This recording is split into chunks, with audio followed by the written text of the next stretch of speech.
Greetings, people. Greetings, Pan African Daily TV followers, fans, and well wishers. Good evening. We are on a very special broadcast tonight, and we have, like I announced before, Professor James Small, who is going to be lecturing us on the situation in Congo. We're also going to be having an overview of the situation in Burkina Faso, in Mali, in Niger, because for all these times that he was absent, we've never had somebody to treat these topics with us. And nobody can treat these topics better than Professor James Small. So I want to invite all of you to share the link and invite everyone that we're live right now. And while we'll just be making some very quick short announcements, Professor James is already here in the studio with us. And so please grab your water. Okay, fix your seats. Today is Saturday. We're going to digest very important and critical topics. And I also want you to understand that tomorrow, you know what is happening in the main house. Tomorrow, we are going to have the elections taking place at the Africa Union. And we've been doing some polls, and we talked about it yesterday, Patrick and I. And today it's sounding a little bit different. And tomorrow we know that we definitely would know who is going to replace the chairperson, sitting at the 18th uh, level, or at the 18th house of the African Union. So I want to thank all of you for joining. If this is your first time here, please continue to consider sharing the stream and inviting each and every one of us to join. Like I said, Professor James is already seated right here. So you can see this young man here. We miss him so much. we we haven't heard from him. Otherwise, everything is smooth. I think we had just an update on the political scene concerning the African Union. We're going to discuss that on Tuesday with Dr. Tony Ambassador Tony Jaja. Yes. So he's going to be the one that will talk about the happenings in the AU after the elections of tomorrow, isn't it? So thank you all of you that are connecting. And like I said, today, thank you, G Star. Thank you for being on board. John Africa, Cheryl, thank you, Sister Queen. Thank you very much for your support.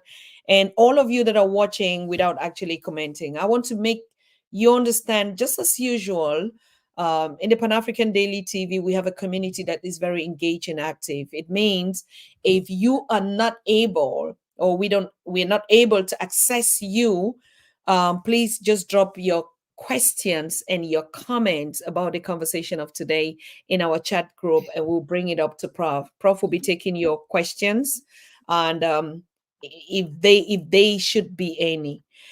So what are we starting with? We're starting with the situation in the DRC. I mean, in the couple of months, we've been hearing that there's an active genocide taking place in Democratic Republic of Congo. And we haven't heard any information about that up to now, whether the situation is better or is getting worse. And of course, nobody will bring that story to you if Pan African Daily is not on board to actually get these facts clear. And so after that, we'll be touching on Burkina Faso, we'll be touching on Mali, we'll be touching on Niger. And of course, these are really critical topics that the future of the Africa that we want. So I want to get back to my studio and to greet Professor James Small, that you are welcome here. It's been long, we haven't seen you, and you're looking so fine. You're so funny. Well, you're looking so fine too, Sister Tata, Madam Susan. I also miss you, and I miss the Pan African Daily TV audience so very much. But, sometimes the body's got to readjust itself, cleanse itself. It's kind of scary. It breaks you down. You say, "Oh, I'm sick. I'm not well." But sometimes it's just the body saying, "We've got to readjust." Because there's more work to do, and you need to cleanse yourself, strengthen yourself, and then go forward with your work. So that's where we've been, and we're back. We know that Africa belongs to Africans. And like Gavi said, at home and abroad, it does not belong to anyone else. Africa belongs to Africa.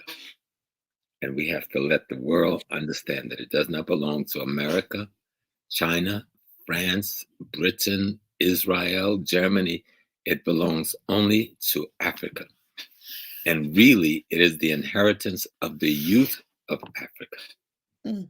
And that African youth is beginning to listen to the elders. And they're beginning to organize and stand up all across the continent and all across the Western Hemisphere as well. And in Europe, Africa belonged to us. And we've got to be clear about that. And we've got to be clear that if Western media won't tell our story, we must tell our own story. And that's what makes Pan-African Daily TV so important.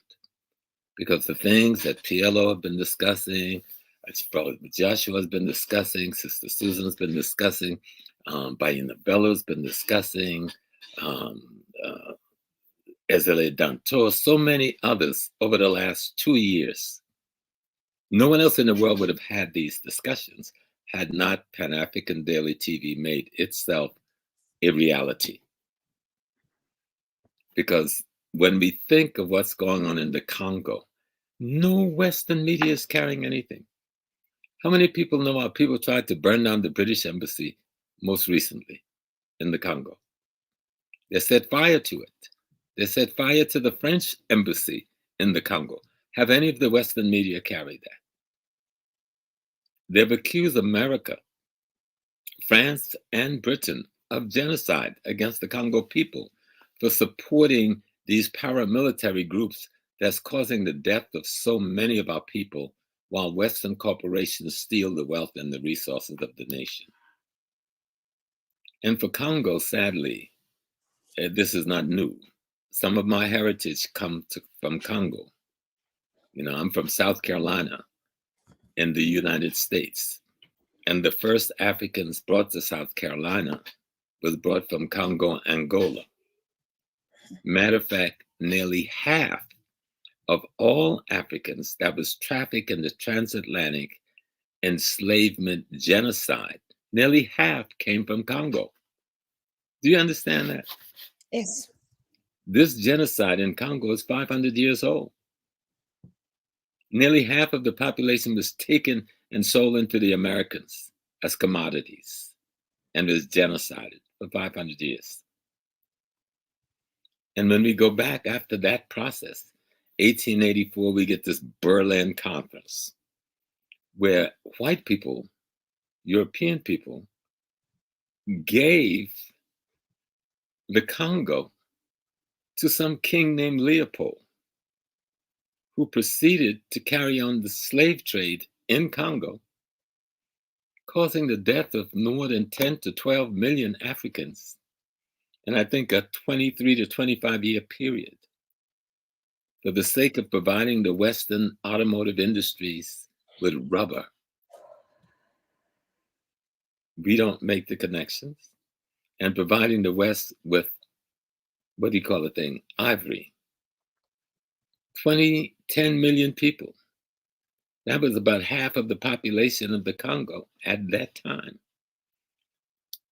6 million Congolese have perished since 1996. 6 million people killed anywhere in the world since 1996? The whole world would be raising hell, but nobody knows about it. The media doesn't talk about it. More of our women is raped in Congo every year than the combined population of all other women in the world every year, and nobody talks about it. That's why we've got to talk about it. We've got to tell the world that Congo have been suffering this genocide for 500 years. That one of the things that when we I always talk about history erases the mystery. And I like that. History does erases the mystery. Mm-hmm. And when we think, remember the British Labour Party, led by Prime Minister Harold Wilson back in that day, and the US Democratic Party, Yes, the Democrats, led by John Kennedy and Lyndon Johnson, in a conspiracy with France, Belgium, and Israel, murdered Patrice Lumumba. The Americans have admitted that they murdered Lumumba. Belgian and French participants have been on YouTube who committed the murder, who destroyed his body, have talked about it. And the world says nothing. It's almost like it didn't happen. And the sad thing is, when we think of this, just think of the amount of wealth. Right now, every single year, $13.69 billion worth of raw material is taken out of the Congo to the Western world, while the people in Congo suffer in poverty, bad roads or no roads, no electricity, poor medical care, poor school. Almost half of our children don't go to school. Poor access to fresh water. Basic human necessities denied to a country that sends $13.6 billion worth of its natural resources out of the country every year. That's what comes out of Congo. $13.69 billion of natural resources. Why do we have any poverty in Congo with that kind of wealth leaving the country every year? But when you look at the American government, the Israeli government, the French government, the British government, and the Canadian government, who are the ones financing, training, and promoting the paramilitary gangs that have so disunited and murdered so many of our people in the Congo, while the corporations from the Western world is driving their trucks to the ports every day, full of our natural resources, flying their planes out full every day of our natural resources, and they don't have the integrity to build a decent hospital. They murdered Patrice Lumumba. The same governments, they murdered Brother Kabila. They put Joseph Mobutu Sese Seko Wazabanga, that's his whole name, this crook. Even from the grave, he's a criminal. For 30 years, they supported him to carry out the genocide against our people for 30 years, following the genocide that Belgium had carried out for 25 years. And that was following the slave trade with the Portuguese that was going on for almost 300 to 400 years. And the poor people of Congo have had no reprieve all of these centuries, even to now. What is the African Union doing about Congo?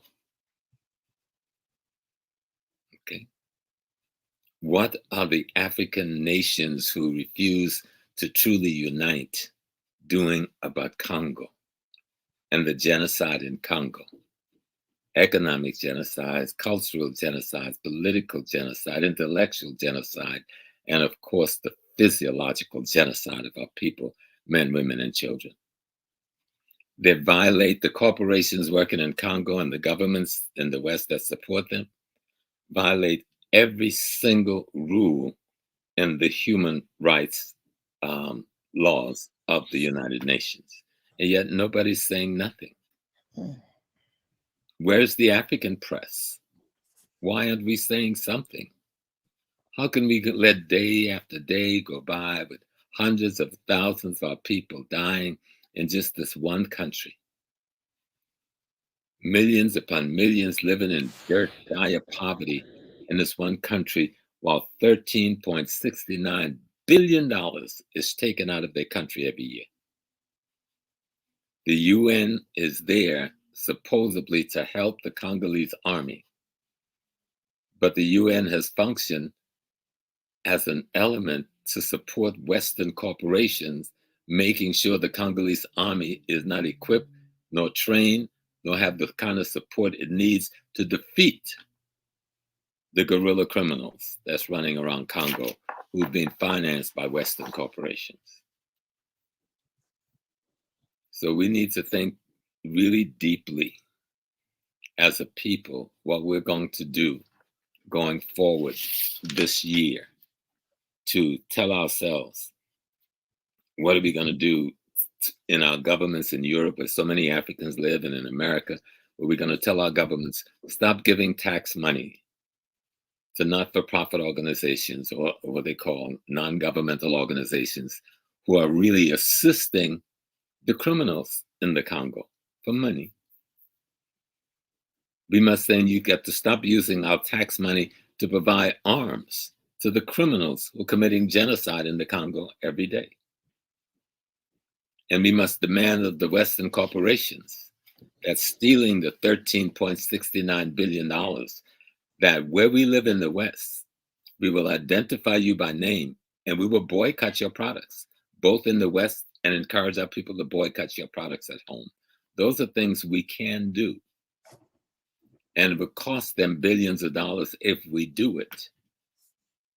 Because the African in the diaspora, in Europe, America, and the Caribbean, we spend trillions of dollars every year with Western corporations that are robbing Africa and committing genocide against African peoples. So we have to stand up for Congo. We have to tell Lumumba, we have not forgotten you.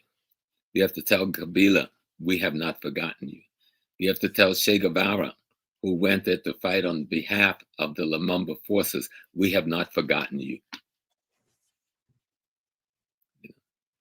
I see someone put up something about Paul Kagame. There's this very anti-Paul Kagame thing coming out of a lot of us, but make sure we get the facts right, because I'm not going to call anybody out until I know what's really going on, because we haven't settled with the business of those who committed the genocide in Burundi and who was involved with it. We haven't gotten on the French government. The French orchestrated that entire genocide, and it was the French who brought their people into Congo and made sure that those who committed the genocide safely got away before the French went over to Burundi, helped by the Americans and the British to get away. That's why there was no broadcast of even that genocide for 2 weeks. I was there in Uganda when that genocide was going down. I was actually with Paul Kagame when the planes were shot out of the sky. There's a lot of things. If we're going to really talk about studying history and getting rid of the mystery, let's do research and let's not do cliche. Make sure we know who the enemies are. And that's why when we get to the brothers in Mali and Burkina Faso, they figured it out. France is the enemy of the African peoples, wherever France is in Africa. France is a part of this genocide going on right now. Kagame ain't got no power to do nothing. That France, America, British, and Canada. So why be screaming France, America, British, and Canada? What is wrong with us? Are we still afraid of white skin? What is wrong with us? We know who the imperialists are. We know who the people who are giving us fake democracies are. We know who they are. We know who has murdered and butchered our culture and said the religion of our people is animalistic, animism, that the religion of our people, our ancestors, our loving, beloved ancestors who created us, they have us urinating on their religious tradition. And you telling me about some brother that if he's got issues, put it together, put the proof out there to the people. But we do know what France is doing there. We do know what America is doing there. We do know what Britain is doing there. One of the countries I give praise to, and that's your adopted country, Susan, is Germany. Germany has proven to be one of the most authentic democratic nations in the world. It had a past with Africa that wasn't good, but Germany was able to break away from that past and became one of the most powerful economic pieces in the world without exploiting Africa to do it. Absolute. I agree. And so we need to like get history right, because it's important we tell the people the truth. The imperialists who killed Lumumba is still in the Congo, killing Congolese. The imperialists who killed Kabila is still in the Congo, killing Congolese. Look at whose corporations is owning the ships sitting at the ports in the Congo, taking away those $13 billion worth of resources every year. Look at whose nations those ships, whose flag they're flying. And because we live in a nation, we're scared to call them out as imperialists, as murderers, as the conveyors of genocide against our people. If everybody's upset, and the young man who died in the Soviet Union, I don't know how he died, but the world is upset. They're ready to kill Mr. Putin. They're ready to, for one white man. And we can do nothing about the hundreds of thousands of Congolese being killed because of Western corporate greed that's going on in the Congo right now. And we're afraid to call France out, America out, Britain out, Belgium out, Canada out, Israel out. Those are the people who are involved in Congo. Those are the people who's controlling. The United Nations is not on our side in the Congo. United Nations operate as a criminal enterprise in the Congo. They were responsible for the death of Lumumba just as clearly as America, who has confessed it. America has confessed that they were involved in the killing of Patrice Lumumba. France needs to confess. Britain needs to confess. Belgium needs to confess. Even though members of their intelligence network have been all over the internet in the last few years, confessing they cut up his body, put it in a barrel, put acid in there, burnt it up to destroy it so that people would not have an icon image to rally around. And we still sit silently and want to say this one black man is in control. Stop being foolish little babies.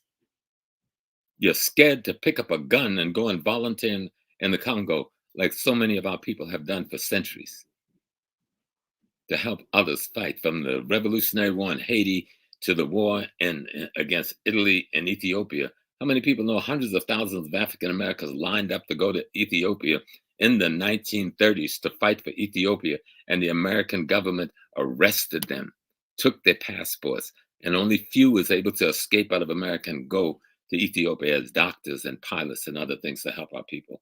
Because you don't know your history. You get caught up in the little bits and pieces of European media.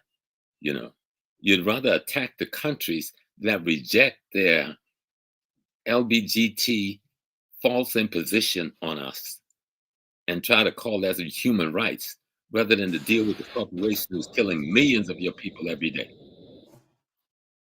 You'd rather stand up and promote the religion of those who committed genocide, rather than promote the historical, spiritual, and cultural tradition of your own ancestors. Don't come up against me, because you got a war on your hands. Let's fight the imperialists. We know who they are. We can go on the internet and find every corporation that's carrying out the extraction of raw materials out of the Congo. You can do that in the next 10 minutes.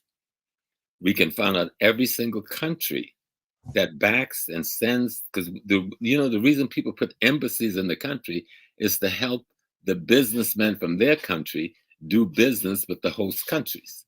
Embassies are not there to give you a visa, okay? That's a little side gig to make money off of you. Embassies are there to promote the extraction of raw materials from one country to their home country. That's the purpose of them. So let's understand what's going on. So when the people in the Congo decided they wanted to burn the British embassy here recently, they decided to want to burn the French embassy and hopefully the American embassy. They know who's killing them. They know who's raping their women. They know who's behind the poverty and the dirty water and the lack of health care and the lack of school building. They know who's got their children in the mines digging coltan and cobalt with their hands. And we don't ask the most fundamental of questions. What corporations that we are supporting that's carrying out this genocide? And we're going to tell those corporations, especially African youth, if you want to aspire to be some misguided Black Americans with his youth who with his pants hanging off his behind, because that's what white people are training your mind to do. You can do that, but that will not free Africa. You can sing all the rap songs you want to, but if your rap, lyrics isn't talking about revolution and freedom, you're doing a disservice to your people. You know, music used to be a part of our liberation movement, not a part of our oppressing our own people with their own great science.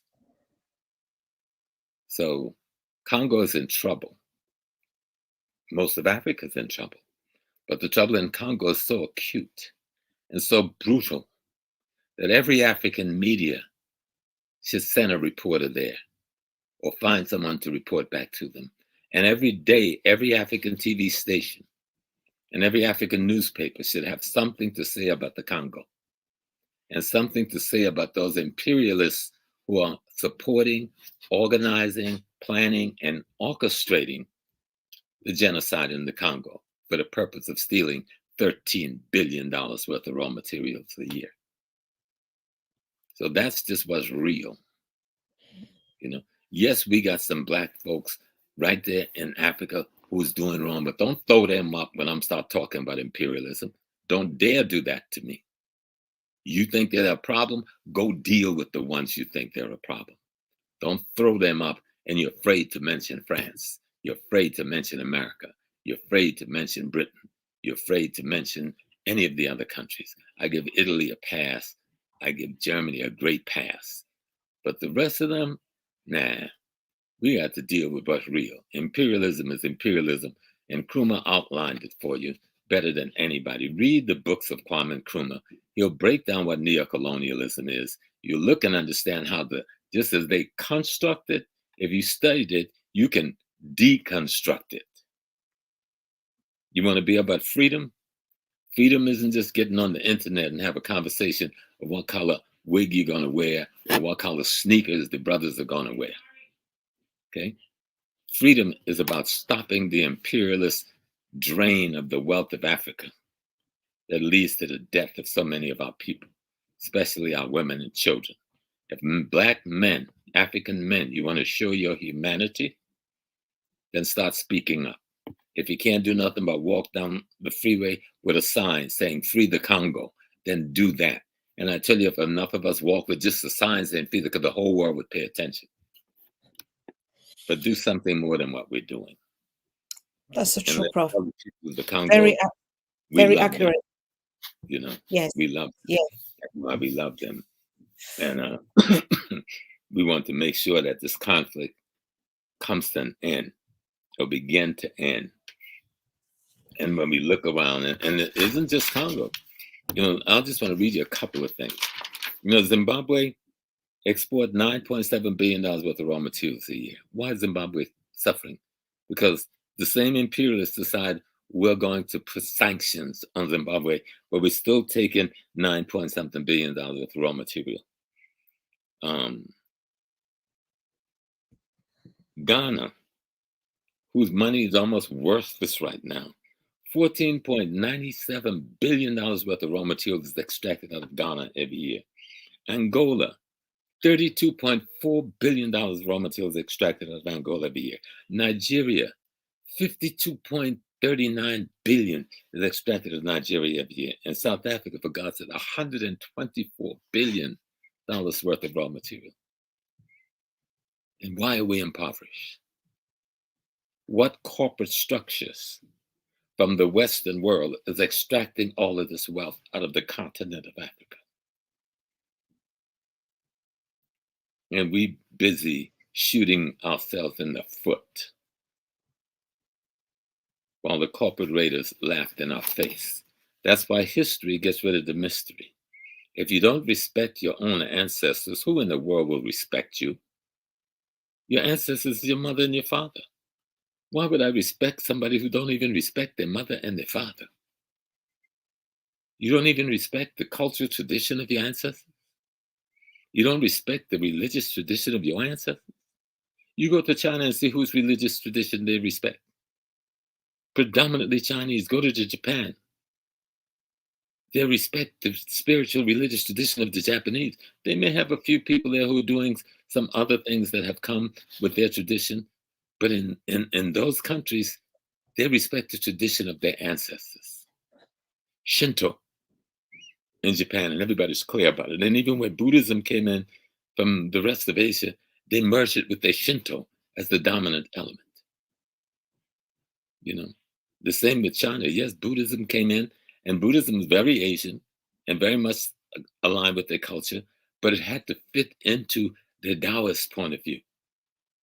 The Taoism is the dominant instrument, with Confucianism being the intellectual wraparound, because their culture and their traditions from their ancestors governs their minds. Absolute. How can we have our mind being governed by imperialists and fake democratic societies? You can't even run democracy in your own country, and you're going to force me to have your brand of democracy that doesn't even work for you. Africa had its own democracy. Study your history. It'll erase Western mystery and clear up your mind. You'll have a vision, and you look at your beautiful ancestors and love and embrace them and practice what they gave you. Use the tools they have to free yourself by freeing your mind. And the first thing we must do every day, call a radio show and say, what are you doing about Congo? Every day, call the television station in your city and say, what are you broadcasting about Congo? Every day, when you talk to somebody on the phone, on the internet, on social media, talk about the Congo. Google and do the research. It isn't difficult to find out what's going on there if you want to know. And it will break your heart when you do. So do something about it. So to my brothers and sisters in the Congo, I will do something every single day to help towards your liberation process. I share. And old as I am, if I could make it, I'll get on a plane and come there and go in the bush with you. I still know how to shoot. The American military taught me very well. I know how to use weaponry. I will come and teach you how to use it. And you don't have to pay me like you'd pay mercenaries. I'll teach you how to use it. If that's what it takes to be free, then take your freedom back. Take your land back. Take your natural resources back. Go to the docks and say, not a single truck will land here today. Not a single barge will leave here. Not a single airplane will leave the airport with any natural resources of Africa on it. When the youth make that kind of decision, things will change. And that's what the youth, the young people in Burkina-Faso have done. That's what the young people in Niger have done. That's what the young people in Mali have done.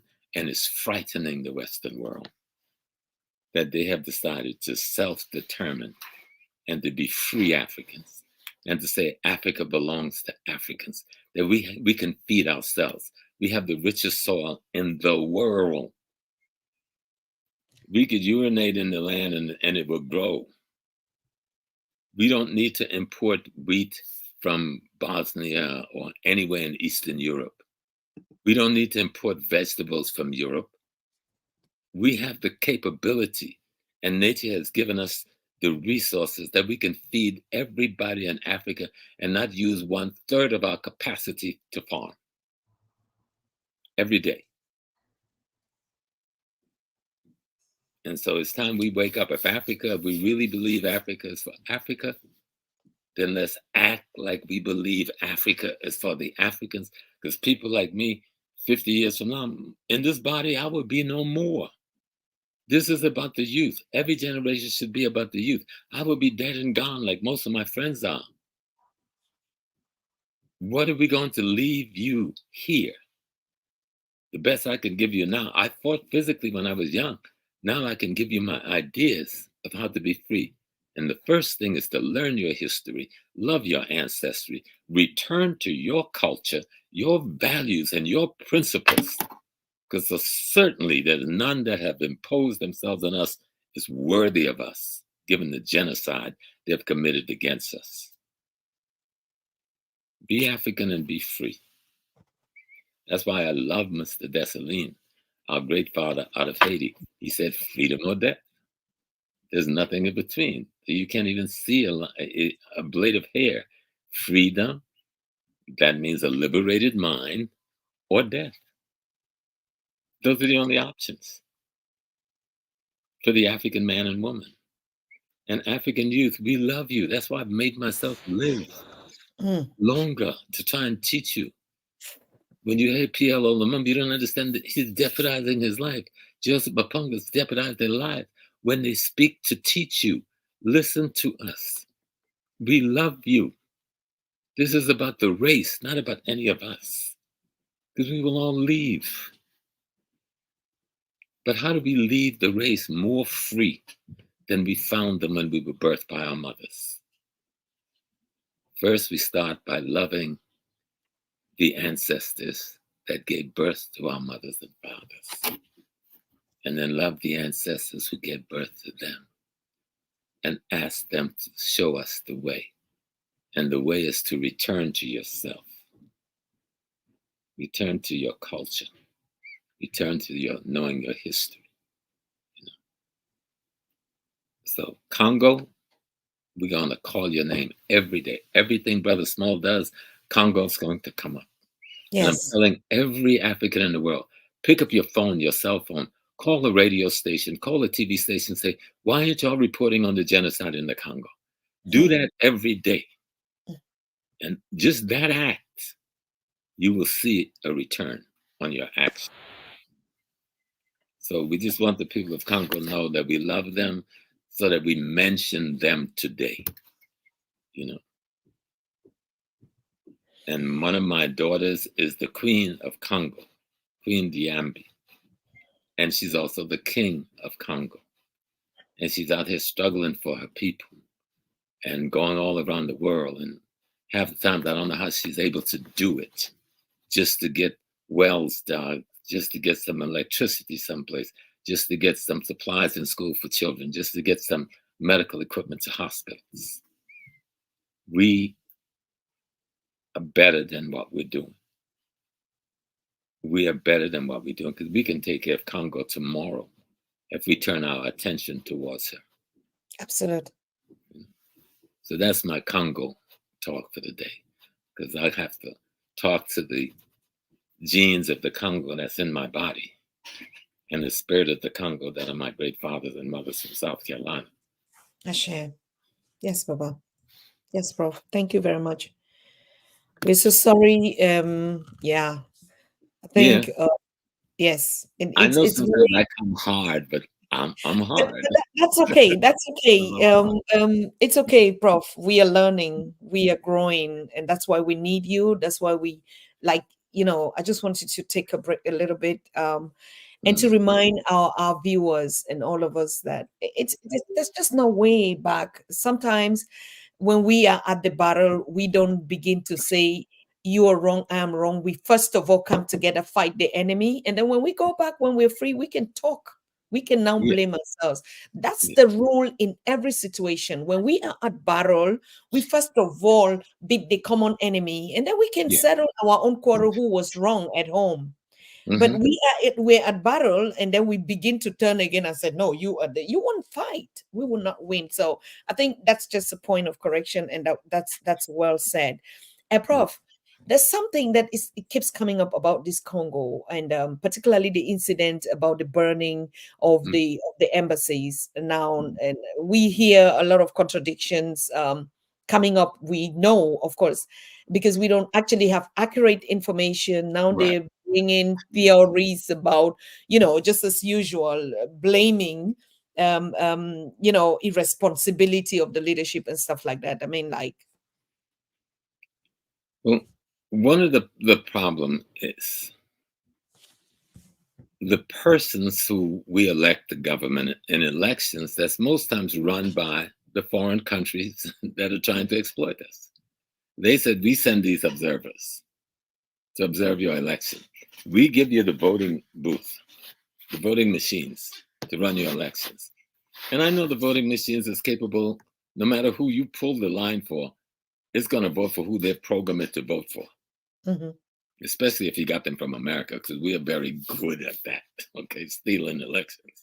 So we have to start asking some serious questions about, let's look back to our traditional leadership to organize at the local level. All right. Let's begin to, because the culture in Africa didn't die despite the war against us all these years. Almost every African nation still have its traditional leadership structures. Absolute. That's for real. They're in place. But the youth have been taught to look away from them Our middle class, when they get education and degrees, they turn their back on them. And I'm saying that one of the biggest steps towards freedom, we have to look back. It says, okay, we have these traditional structures. Yes, some of them may have gotten corrupted over the years. Some of them may have been pushed into all kinds of forms, but most of the nations of Africa still have their traditional chieftaincy, queen mother, society, rites of passage for women and men in place. We don't have to invent ourselves. We already exist. We have to manage ourselves. We have to manage the African element of our being. It's already there. There's not a single country you can go in when you go to a village when there isn't a traditional structure in place. Not a single one that I know. And I've done a lot of traveling. But they're being trampled upon by their own children who have been educated by Westerners to believe that I have no need to respect the institutions that was created by my grandparents. I have no need to respect the institutions that was created by my ancestors. Yet those very institutions are the things that's holding Africa together. Otherwise, we would have more carnage going on than we do. Okay? And so we need to pay our attention. We need to turn, if we're in Uganda, and say, okay, we don't know who's the Kabaka. You know, what is behind the throne of the Ndoro? You know, we need to say, if we're in Ghana, who's Santa Heni? Okay. Who, if I went to the Western region, would I call my town, my city, British Secondy, or will I call it what the ancestors call it, Esokado? And if I go to Esokado, who do I look for? The British High Commission Assistant, or do I look for Nana Kwabena and Kessie the Fifth, Amenhen of Esokado, representative of the ancestors to the people? Profound. Yes. We need to get our heads together about African reality, because Africa is more than a dress code. It's more than a hairstyle. Okay? Africa is a state of mind that respects its ancestral tradition, that respects its ancestors' gifts that we're not using, that they left us. Nietzsche, I don't need Nietzsche. I need Nana Kofi Mpansa, the first of Gugaheni. I need to understand the philosophy of that person. You know, we have our own philosophy. We have our great philosophers, but we don't raise them up and call their names. We're going to start doing Mansa Musa, but I don't just want to know about him taking some gold to Egypt. What was the philosophical, ideological system that Mansa Musa was working that built the great Mali Empire? Absolutely. Economic strategy. Yes. Economic, political, and culture that held it together for hundreds of years. That's what I need to know. The great Benin state, not the modern country of Benin, but the great Benin kingdom. An extraordinary historical phenomena, yet we don't know it even existed. So how are we going to study and say, how do we reconstruct the African that the enemy deconstructed? Right? Yes, Papa. That's why you got to love when I see the young people in Burkina-Faso, so in Mali, so in Niger. The West tell us to call what they did coup d'etat. Those were not coup d'etats. Those were young people who just happened to be in the military who took their freedom away from the imperialists and the colonialists and the exploiters.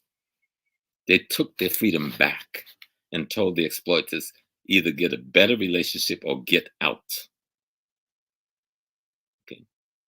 Get your military out of Africa. There shouldn't be a single foreign military in Africa. America, get your bases out of Africa. You got more military bases in Africa than you got in Europe. Get them out. We don't need you to come and train some poor beggars who happen to be Muslim, and then you train them and arm them and teach them to be Islamists, to disrupt our country and capture our girls and rape them. And then you still, when the people try to fight against them, we found out that those leaders have been assassinated secretly by France, Britain, or America. No, we know who you are. But we on the ground have to say who you are. It's freedom or death. We want our country back. We want our woman to be safe.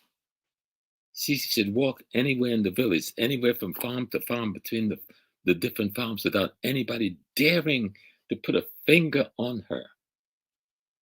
And now we can't do that because an enemy who comes into our cities with their NGOs and pretend they are friends, while their government is financing the very groups that are causing the disorder and the disruptions in our country. It has to stop. And if you are not representing your government, then declare it. Don't come to me as an NGO and, oh, I've come to help you. I've come to show the women how to have babies. African women knew how to have babies. We don't need you to come and open up to tell me how to be a midwife. And we fall for this stupidity. People who never even cared about birth giving. For the sake of getting some grant money now, will come to our country and set up a little clinic and then be given all kinds of honors by the governments, while the very government they come from are the ones who are subverting the economic situation in our country, the political situation in our country, and whose religious institutions are stumping down the cultural situation in our country. I want to be culturally African. I want to be spiritually African. I don't want to be nothing else. I live in America, but like Malcolm X taught us very clearly, a cat having his kitten in the oven don't make the kitten biscuits. Because I'm born in America, don't make me nothing other than the African that was born in America. So don't have any mistake about location and race. I know my race and I know my location. You know? And I know quite the difference between the two. So the brothers and sisters in Burkina Faso, you know, they're moving now. They've spoken in the press conference that they want to set up a tri-state confederation of the three nations of Mali, Niger, and Burkina Faso. And the West is screaming, oh, this is going to get rid of democracy. This is going to bring oppression on the people, et cetera, et cetera, et cetera. Well, what do they think have been going on all these years with French neocolonialism? Again, no one in the press was paying attention to the suffering and the poverty in Mali. They weren't paying attention when Sékou Touré in Guinea, Conakry, did not go along with the French contracts in the 60s, how the French even poured cement in the sewage system. They took the toilets out. No, they took the toilet paper back to France. I'm saying, no, we know how to use good leaf that's nice and moist to wipe ourselves. Before we met some French people with some poisonous paper, you know. But they were that brutal. They took everything they could, leaving Guinea. Yes, Sékou Touré and the people of Guinea were still able to thrive. Guinea still exists as a free nation, you know. So we have to just wake up, study the most basic history. When the government, the president of Chad gets assassinated and some other people takes over the government and subvert the democratic structure that the Chad people had voted for, France ran to Chad and celebrated them because they were doing France bidding. They didn't say, oh, there's a coup going on. Oh, no, you did this coup. You murdered him. We don't know whether he was on the front line or not and got shot by a stray bullet, like you said. And I know your history in Chad because Chad was the first African nation I was had a relationship with. And Tumpo Bye was like a godfather to me, you know. And Mr. Ahmed, who was his ambassador to the UN, introduced me. And I knew of his assassination before it came. And he sent his son, Francois, to live with me and to be educated by me when he knew the assassination was coming. So I know you, France, very well. Very well. People say, oh, Brother Small, you got a lot of lives. I've got a lot of lives. The ancestors You have have given it. me a lot of lives. Honestly, Professor, I don't really. Yes, But so much we are so respect. happy that the three nations are talking about this confederation. I had mixed feelings when they pulled out of ECOWAS. Mhm. And I was saying, maybe that's not the best thing. And I spoke to some other elders who are older than myself. You got to be doing it to get older than me. But there are a few people who are older than me who I turn to for advice. And we always concentrating, but something had to be done. Even though ECOWAS did not foolishly go in militarily like they were first mouthing, but they were engaging in the economic boycott, which was childish and stupid. How do you boycott the people who break away from the colonialism, but you don't boycott the colonialists who helped them and kept them in prison for centuries? That just does not work right in my brain. You know, it just does not. I don't see the concept logic there. So they're now forming another kind of federation, and they're even talking about breaking away from the CFA, the currency Mhm. that the French had set up, and creating their own currency. And I think both of those moves are going to be extraordinarily significant. And I think we, again, just like we have to scream the Congo, we have to scream the support for Burkina Faso. And we have to scream the support for that young brother. When I see him stand up, I go like, God, because I did know, Sankara. I met him only twice, but he was like a god, even though he was younger than me. He was a young boy. I was a college professor, and he came to our college. And our Black college president and vice president, here's a young Black president of an African nation. Do you think the president of the college and the Black administrator came to greet the Black president because the white American government says you can't greet him because he came from the UN with his pistol on and his beret on? So I greeted him, me and Leonard Jeffries. We became the delegation with the Black community, and we had lunch together and we had dinner together, and we talked about our history, and he lectured our students, that young Sankara, only 3 months before they assassinated him. So when you mess with Burkina Faso, you're messing with me too. So that the world understands being African has nothing to do with location.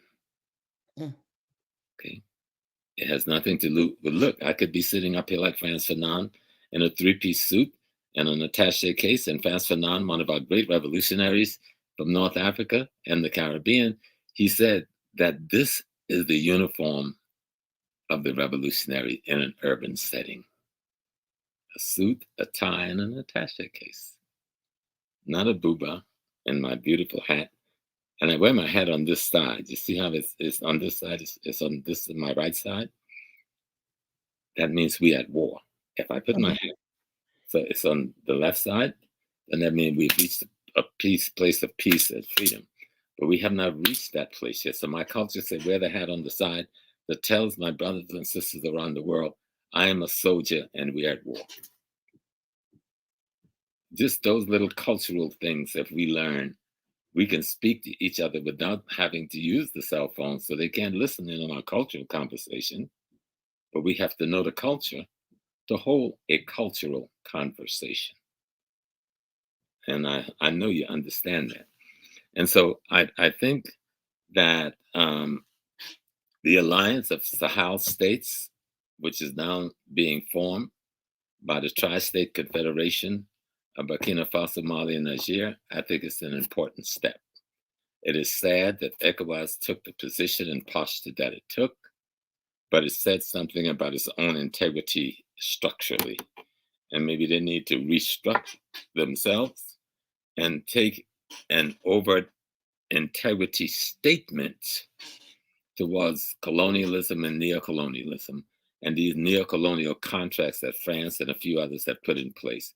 Britain has been more subdued with it, but British still control and carry on in Uganda and in South Africa and Zimbabwe and in Ghana. There's almost the same type of neocolonial structuring that France was doing, except they used the World Bank, International Monetary Fund, and Moody in terms of setting the value of our money to control our governments. And when that's not working well enough for them, then they go into what they call their boycott syndrome.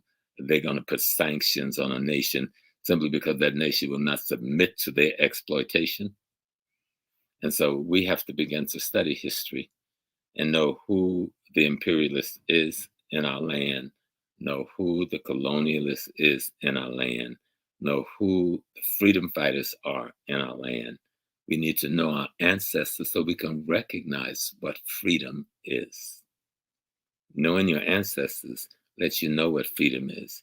So that on the 24th May 2021, we praised the people of Mali for taking control of their destiny.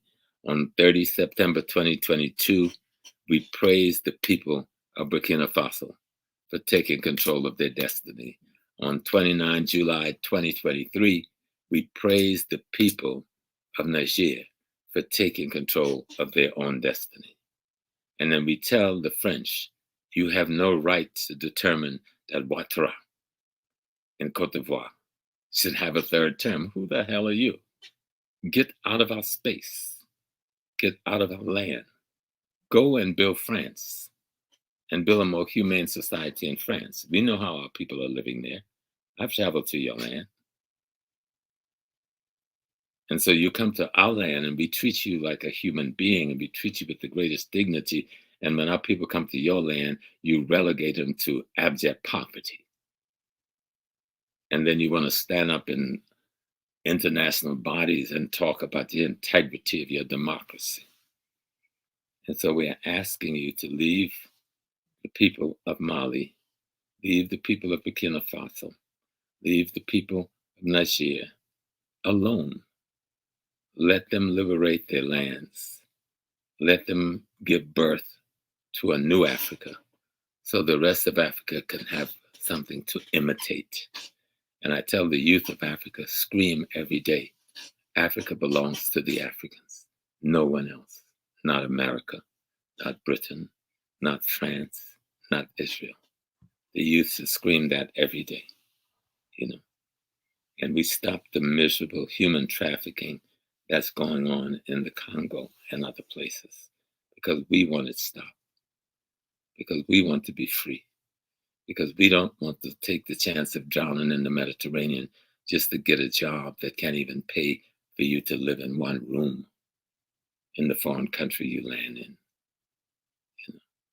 So if we're going to be able to, you have to flee America, then flee Europe, then get to Central South America, and then try to cross the border into America just to be gathered up because your skin is black and trafficked back out, while others with light skin is brought in and said that they are asylum seekers, but you somehow are a criminal.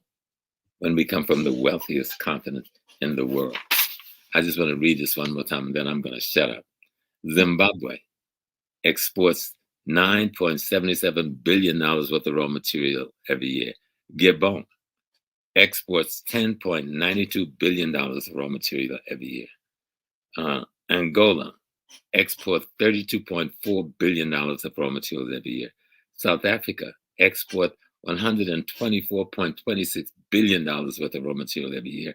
Nigeria exports $52.59 billion of raw material every year. And Ghana, $14.97 billion every year. We are not poor. There should be no poverty in Africa. No poverty. Someone has to explain the difference between alliance and unity. Alliance is usually an agreed upon set of principles on how one unites when they're representing different elements, in this case, different states. Unity is something that usually comes from the process that begins with alliance. And we would hope that the alliances that's being formed between those three states in the Sahel will lead to a one-state African unity that would help to create the one continental state African unity as a model of success. So I've done a lot of talking, Sister Susan, since I've been back. See, I was gone for so long. When you go a long time, you come back, talk. But I hope I put some information in the talk that is useful. Thank you very much, Prof. This is your lecture, and I think we don't have, it's not like it's an interview or something. And that's why we actually put it out there. It is a lecture. It's a broadcast that, we're sitting in the classroom and we listen to you. But I just want to congratulate and give a shout out to all of you that are watching from our different platforms. And we are more than 200 people, 300 watching from the different sources. But when you look at our Facebook, it's one person watching, maybe from my own platform, So that's how manipulative it is for you, just to even discourage you. Like, we have our able professor here, and we have more than 100,000 subscribers. How can you be just so stupid to think that one person will be watching? So we have to be used to all these kind of manipulations, like just to derail you, from the conversations and stuff like that. We have to understand that it's not just that they doing all these things against us, maybe even just only confusing us to say you're irrelevant, right? Whatever thing you're saying there is one person. I bet you come inside the back room of my studio and see how many hundreds of people are watching these wonderful, excellent lectures that you will never get anywhere. You can never get this lecture anywhere the way Professor James would treat it. So do not dare disrespect our people. If you say you are offering people a platform to be able to express themselves, then go ahead and behave like a man. Go ahead and behave like the ones that you are and speak the truth and show the truth. If you go to our platforms, I was just checking out, there's one viewer. So who are you fooling? Fooling and playing with people's mentality. But we are on these platforms because it's a free platform. That's what you created, and ask us to be on this platform, and we're not going anywhere.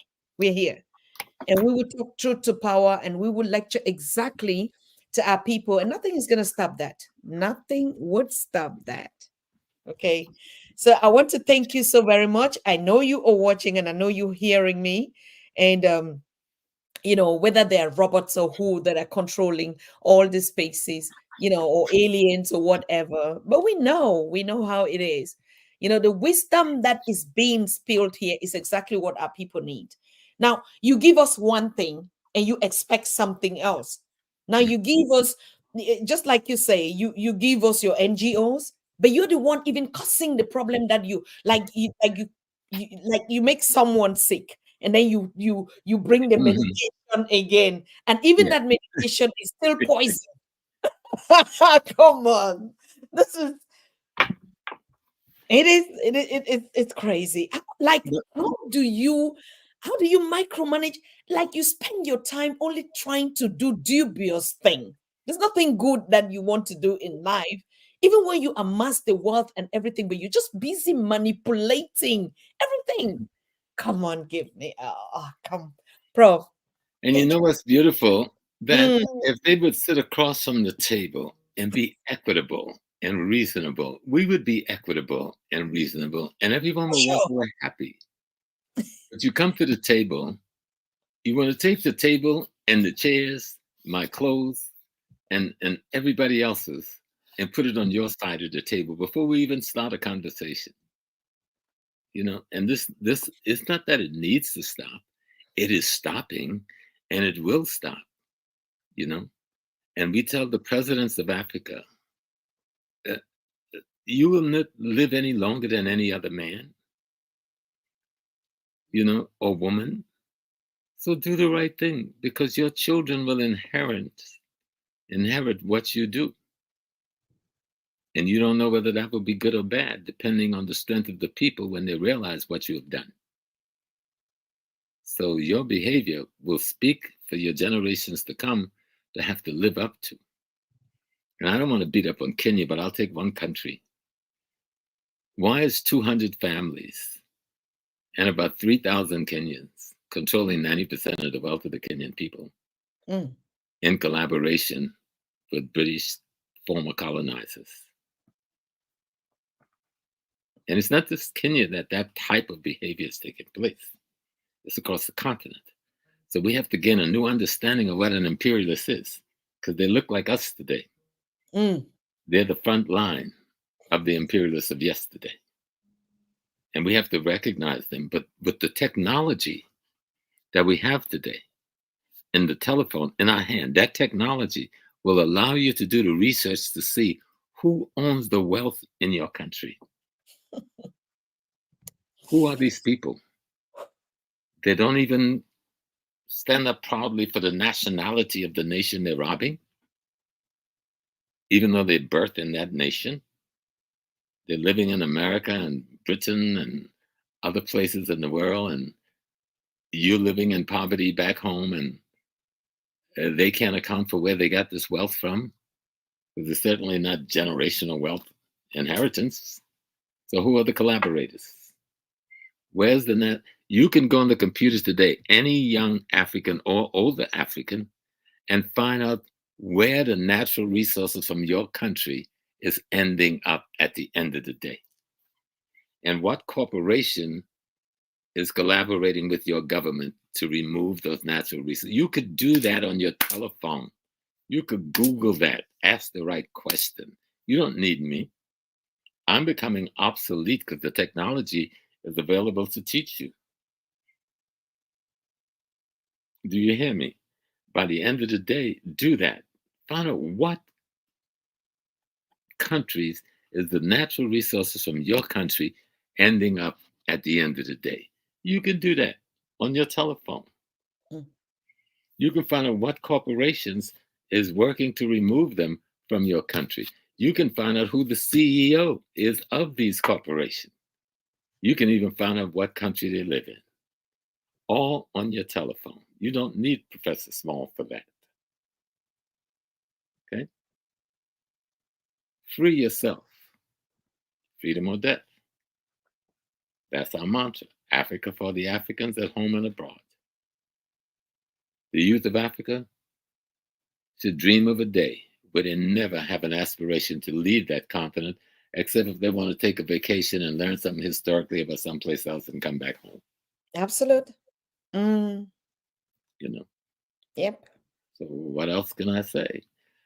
That we have to understand that everybody at the most basic level must be able to provide for their people food, clothing, shelter, and safety in abundance so that they never have to beg. And if a president and a government is not doing that, they're not doing their job.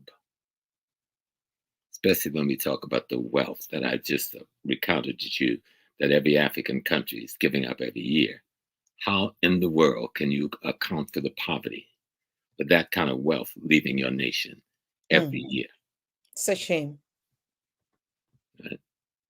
So, but what are we going to do about it? Not just talk about it. How do we alter this? One, voting in the elections, but not just voting in elections, putting someone up to vote for you to vote for that you know is going to represent the interests of the people. And they may not be in any of the political parties. Sure. But the political parties have reduced your vote to a T-shirt. Let me be clear. That if I come to your village and give you a T-shirt, I can buy your vote with the T-shirt.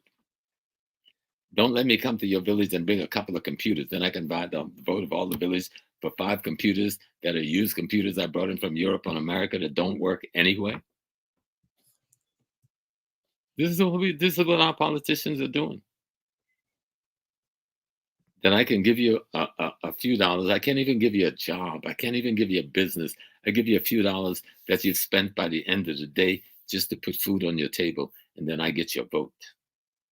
And then I go in and steal the treasury blind. So there's not money to build roads. There's not money to build hospitals. There's not money to build schools. But besides talking about it, what are we going to do about it? That becomes the next step. What are we going to do about this? Because it's not just happening in one country, it's happening all over the continent, because that's how neocolonialism works. They take some people and say, oh, we're educating your people. You come to our school, but oh, your name is Kwame. Oh, please, Kwame, you can no longer be Kwame. You got to be John. If you change Kwame's name to John, we will let him come to the Roman Catholic school. We will let him come to the Anglican school. We will let Kwame come here, but Kwame can no longer be Kwame. Kwame have to be John Mensah, not Kwame Mensah. And oh, he's doing good. He's absolutely brilliant because all African youth are. So we're going to take him to England, or we're going to take him to America. And when he gets his PhD or master, we'll bring him back home to rule over you for us, in our interest, in our behalf. That's how neocolonialism works. And we're so happy to say, oh, Kwame is in America. What is he in America doing? What is he being trained to do in America? To come back home and enslave you? But because you get to get a car in your garage, it's all right that your neighbor don't even have a garage, let alone a car. And we forget what unity really means, what one Africa really means, what family really means, because we have their concept of unity, their concept of family to govern our minds and not our ancestors. And it all comes back to food, clothing, shelter, safety, and security. That's what a government should supply and guarantee its people. For that, the people labor in all the spaces you have to labor in to make sure the nation state functions. But then the nation state's job is to make sure you are taken care of as a human being and not reduced to a beggar side the road, trying to sell some hubcaps. There's nothing wrong with selling whatever. I used to be a vendor on the street in Harlem, selling to make enough money to take care of my kids. I understand what you have to work for. And there's dignity in working. But a government should not reduce their people to working at that level when we have enough money that these people could be building entrepreneurial businesses, corporate structures, infrastructures to help support and develop the nation for everybody in the nation, and yet be able to take care of their families at the same time. Like BCB claimed the West is doing so well. Yes, the West is doing well because we just send them billions of dollars of raw material with no real significant return coming back to our people. Where is the return on the $124.626 billion worth of raw material that went out of South Africa? Where's the return in the Black community of South Africa? Where's the return? In Gabon, $10.92 billion worth of natural resources. Do you see the poverty in which our people in Gabon have to live? Honestly. So, young people, the youth of Africa, take your world back. Stop imitating the genocider. You don't have to imitate the genocider. I would rather walk naked first. That would be the designer outfit that God gave you, but you've been made to look down and disrespect God's designer outfit. So your imperialist outfit and clothing is what you've been taught to respect, and not understanding what you're even doing. Made to be ashamed of a breast, or ashamed of a penis, or ashamed of the shape of the human body. Somebody's religion and culture have made you ashamed of what God and nature has created, and then have told you, oh, I will create a covering for you called clothing or design or this, and you spend all of your hard-earned money for this to look like an idiot. And they laugh at you while they walk around naked in their house, spending your good money, going to what they call the nudist colonies in America. That's so funny. They are so funny, you know. So we want Africa back. That's the seriousness. We want to understand what imperialism is. Look it up on your phone. You can Google it. They'll give you a definition. And then start studying to see what the definition looked like in action when it's used against African people. Mm-hmm. Then you say, oh my God, it's not just a word. It's a function. And the function came with a plan. And the plan came with some actions that disrupted, dominated, and destroyed my people's environment in order to make sure their environment can thrive. I want to be free to be me. I am free to be me. You know, and that's the way I've been trying to live my entire life. So, and it doesn't matter where. I'd be just as happy in Trinidad as I would be in Gabon. I'd be just as happy sitting on a sand dune in the Sahel up in Mali, saying, Oudhu billahi minash shaitanir rajim, bismillahir rahmanir rahim, as I would be saying, praise the Lord, down on the riverside in South Carolina. And I would still be African.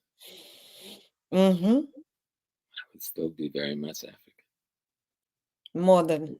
We want to be free, but we can't be free if we don't begin to participate in the political life of the nation. We can't just walk by like there's no need to vote. I'm not going to run anybody for office. There's no need to organize my community to make sure my school works properly for my children. Or my community don't have a clinic. So what am I going to do? Just keep walking? Or I'm going to say, no, my community needs a clinic. What must we do to get a medical clinic in our community? Study the model in Cuba. Cuba has been appraised for over 40 years for having the best medical system in the world. And I think Cuba have more doctors on the continent of Africa than they have in Cuba.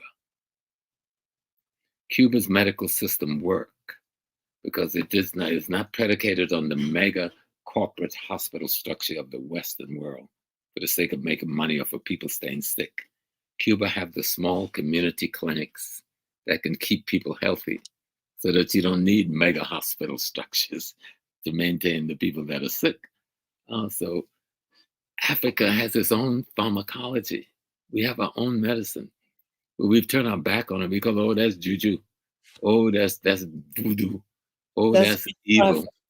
And then the same pharmaceutical company from America and Britain and France get off of the airplane, drive to your village, buy up your herbal materials, and take it back and make a pill and sell it to you. Made up of your own material, except they got preservative and poisons in there so that it'll last have a long shelf life. You ate it right off the bush. Now he takes what you ate off the bush and he boils it and get the juice from it. And then he extracts the moisture and gets it down to a powder. And then he makes a pill and he sells something that you used to get for free back to you for $100 each. And he said, oh, it is so good. I went to the chemistry shop and I got some medication for my headache. Well, if you had just walk around the corner, you'd eat the same bush, it got rid of your headache quicker without any contamination in your system.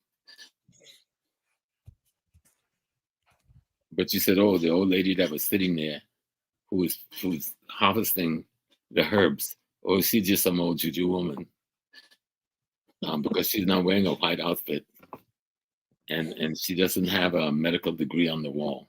Mm-hmm. She doesn't need a medical degree. Her medical degree is in her training and experience that came from her ancestry. She's the one that tells the white man with the white jacket and medical degree what all of these plants can do. Absolute. If you don't believe me, come to America, and you can go to any European country. You can go to Harvard, what is considered to be the best university in America.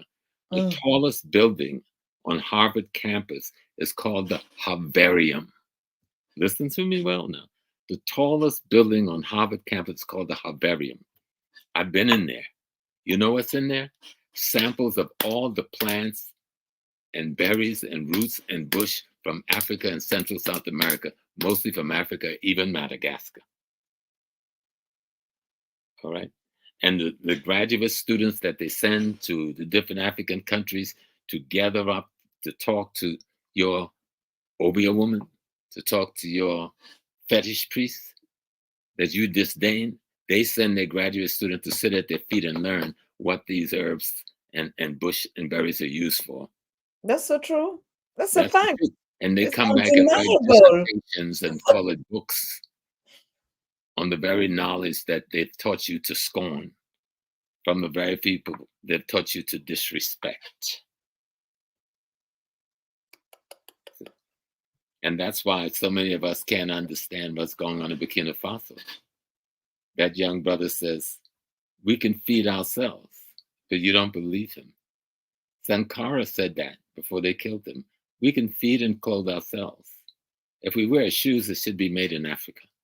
If we wear a suit, it should be made in Africa. If we eat some wheat, it should be grown in Africa.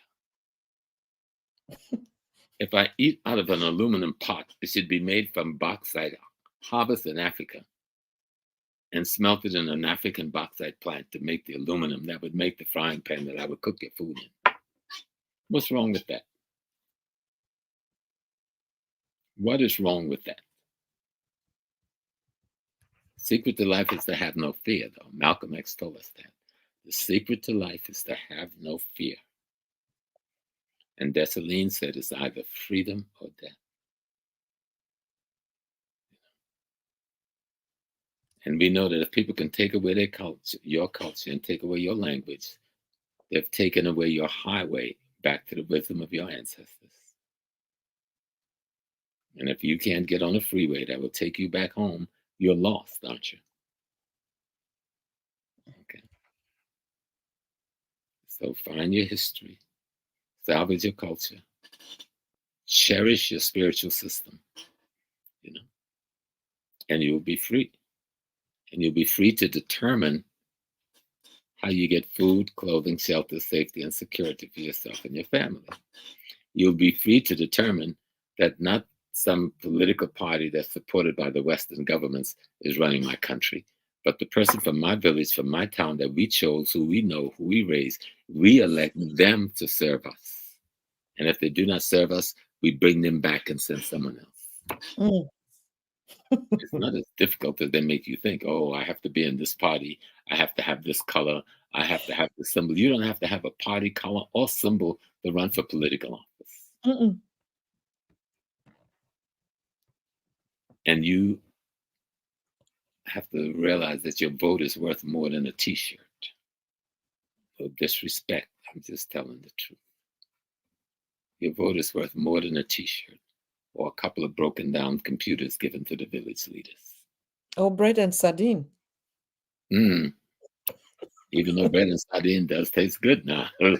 I eat that all the time, right? But you understand what we're saying. Imperialism and colonialism are big words for the average man and woman in the village. But a thief who will take what should have been yours is not big for you to understand. Mm-hmm. We're only talking about thieves who will come and take that which is yours.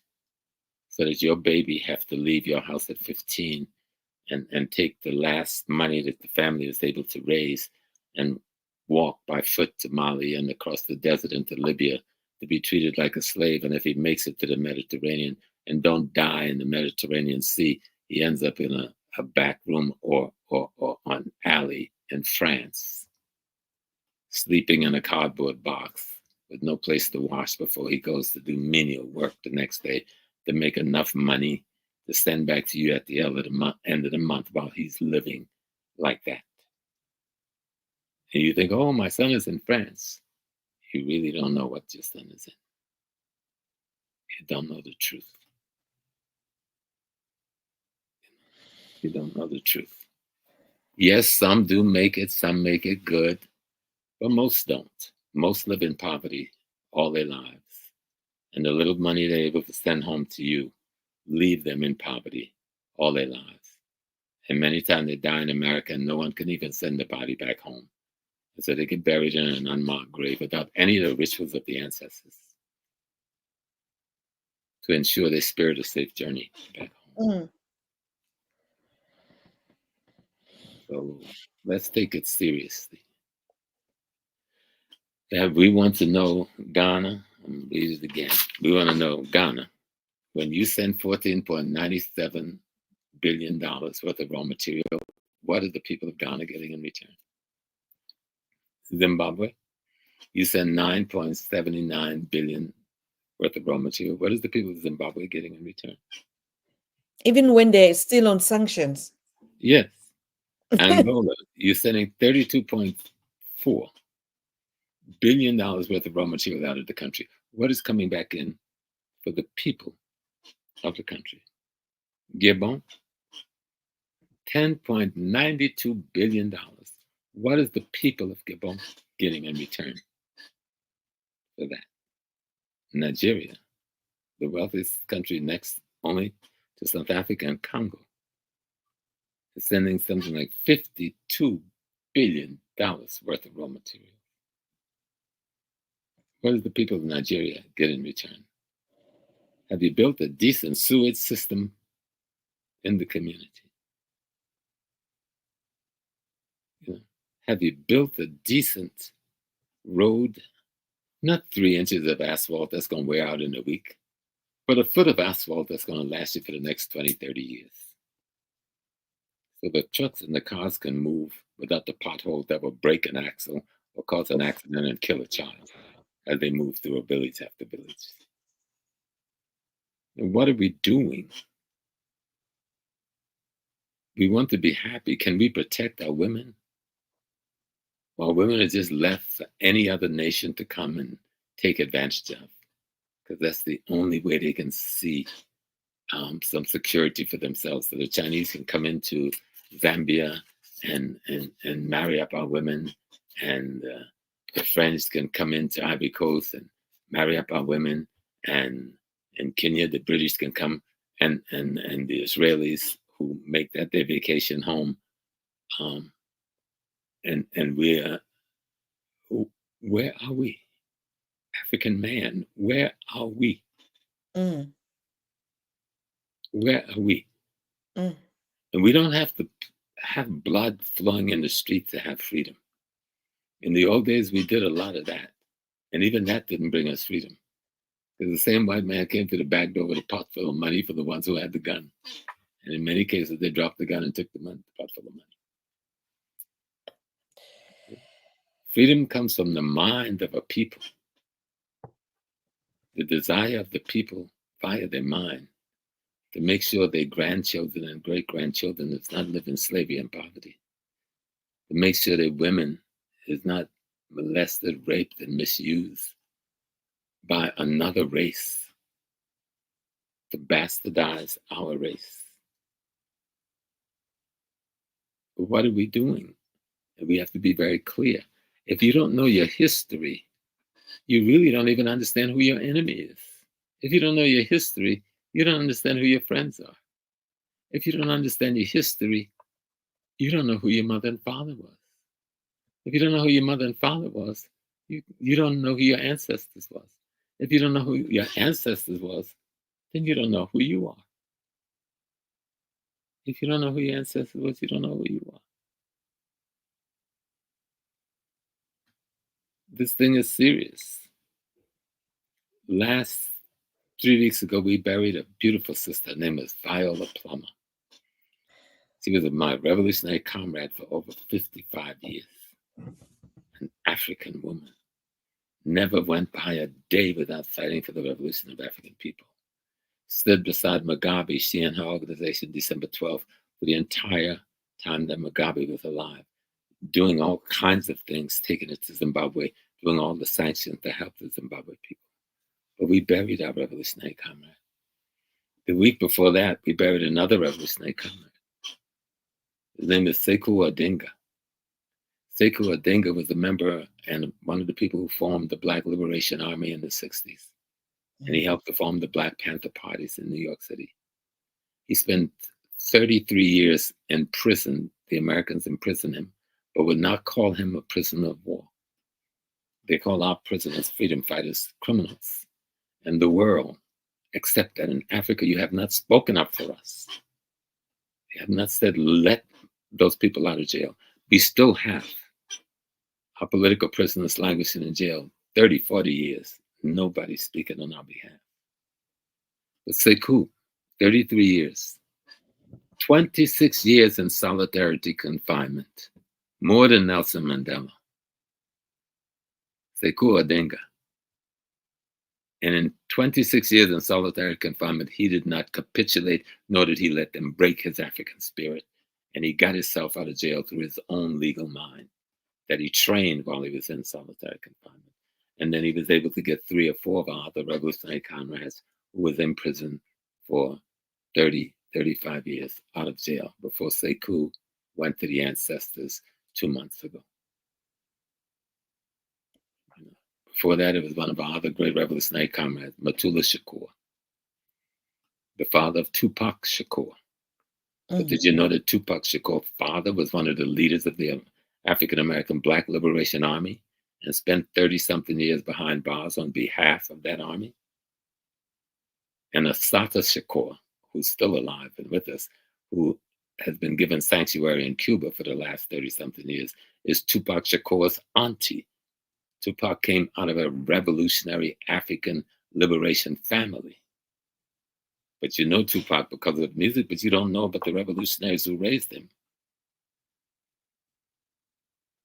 I live with those people. We grew up together. We fought together. We battled together. So when I speak to you, I'm not speaking just as somebody who's called a professor or been to college. And all of that is good too, because you got to get trained and you got to get tooled to run the technocratic world we live in. So I'm all for education. But education must include your culture informing and instructing your consciousness on how to use the tooling and the training you're getting for your people's freedom. If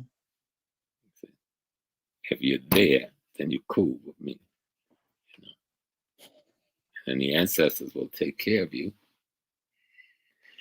And so when you hear me say freedom of death and Dessalines, most people say, well, who the hell is this Dessalines this man keeps talking about? Well, he led the revolution in Haiti back in the 1800s, 17 and 1800s.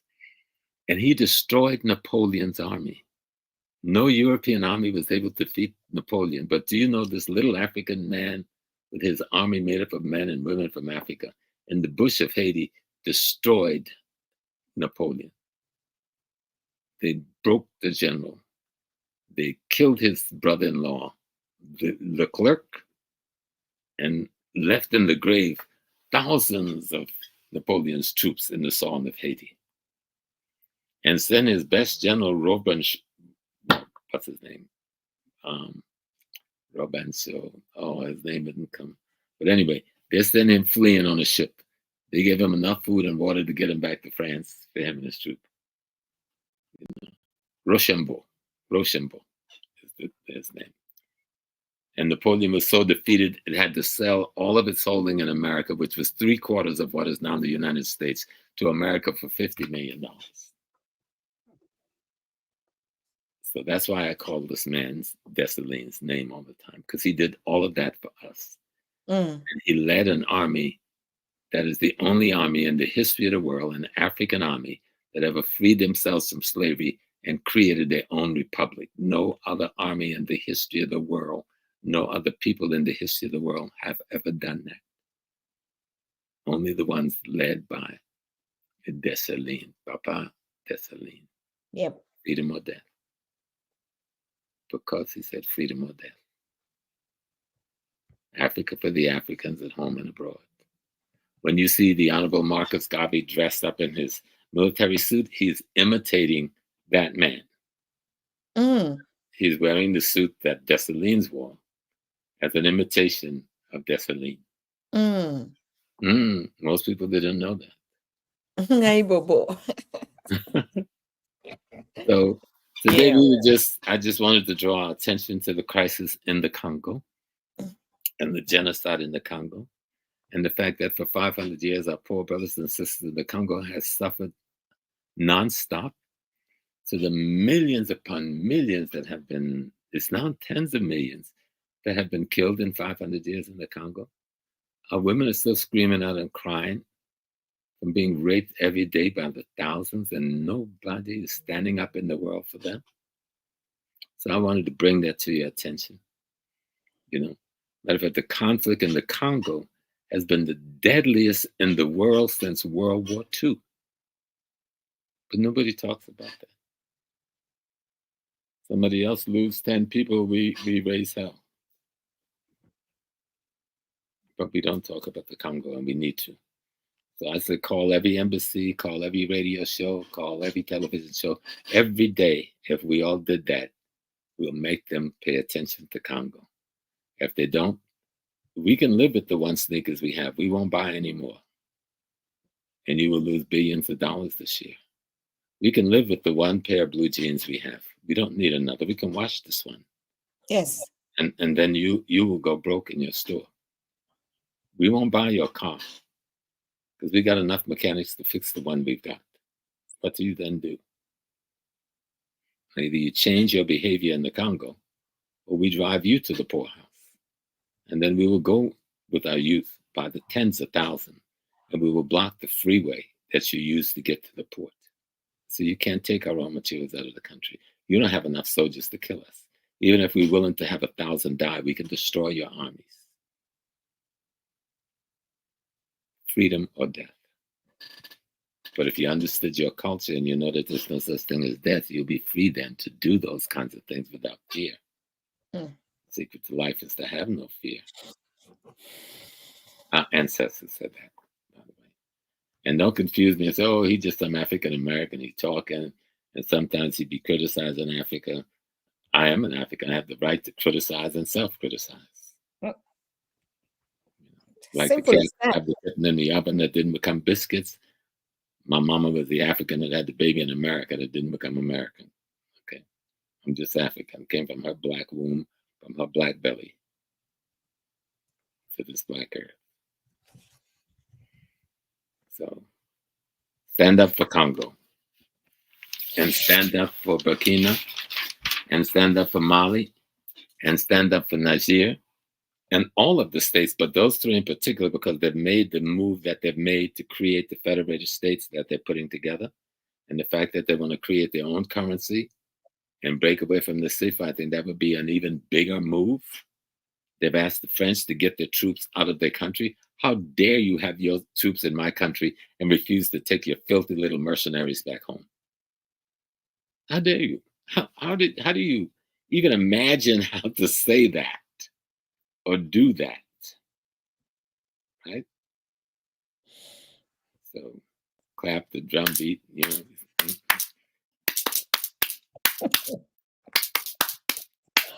Send them home. Send them back to their land. If they want to come to our land, let them come as a human being, to treat us as human beings, to not take anything from us, and we will not take anything from you. We're in all of your lands. We can bring any government in the world down if we choose to be African enough. But we would never do that because that's not our way. There's 47 to 60 million of us in North America. Have you looked at North America? Have you seen how we changed this government?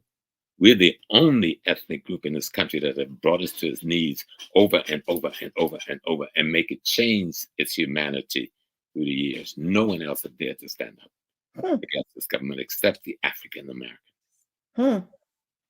And yet people want, even some of our own people come and want to, oh, I want to be the stone-looking white man. It's an illusion. Even most of its inventions have come from the Africans in America. This corporate structure is an illusion. It wouldn't exist without us. We simply have military power over most people in the world. They've killed how many of our leaders? I talked about Patrice Lumumba and I talked about Kabila, but they killed, 2 or 3 the presidents of Togo. They've killed the president of Burkina-Faso. They've killed the president of Mali. They've killed the president of Cote d'Ivoire. France alone is responsible for the killing and murder of 14 African presidents in the last 30 years.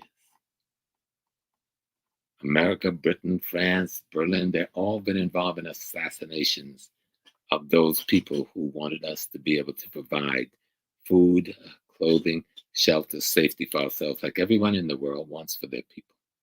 That's all we've been asking. We're not saying, oh, we're coming to invade your country. We're coming to take your natural resources, of which you have none. So there's no need to come for that. We come to your country to get jobs, to live off of the wealth that you stole from my country. That's why we come to your country. Let's be clear. The wealth that makes up Britain, America, France, Germany, Spain, you stole that wealth from Africa. And he says, okay, we couldn't keep you from stealing, so we'll come and make some money off of what you stole from us so we can send some money back home for food, clothing, shelter, safety. That should be simple enough to understand. So basic. So basic. Professor James. I don't want to get you in trouble with nobody in the world. I'm just trying to say, like the youngster said, I'm just trying to say, you know. But it's relevant. Yeah, freedom or death. We want to be free. And we don't want to kill anybody else to be free. So why not come and sit down and be equitable with us and reasonable with us? You know, so that we can all enjoy the fruits of the planet Earth together. You're afraid of me getting your woman. On my worst day, that happened anyway, so you need to give that fear up, you know, because human beings will do what human beings do. So no matter what you think, you can't change what is. But most people don't marry outside of their, contrary to what the world says, most people usually don't marry outside of their ethnic cluster. You may get 15%, 20% at the best, but anywhere from 70 to 75% of most ethnic groups, Chinese, Africans, we marry other Chinese, other Africans, other Japanese. And the same thing with Europeans. They marry mainly Europeans. So give up the foolish little fear of the little minds. And let's sit down and figure how we can stop the genocide, how we can stop imperialism, how we can stop a few thousand Kenyans collaborating with a few hundred of their families with British imperialists and colonialists to control 90% of the wealth of the people of Kenya, while so many of the people of Kenya are suffering in poverty. I hope you hear me, Mr. President. So does that mean I can't come to your country next year? I'll go to Tanzania. Magufuli left us a wonderful example of how a country should be run. So that's my message, Sister Susan, Dr. Susan Tata. Thank you so very much, Prof. I keep just, when you're talking about Africa, you need to see how you look.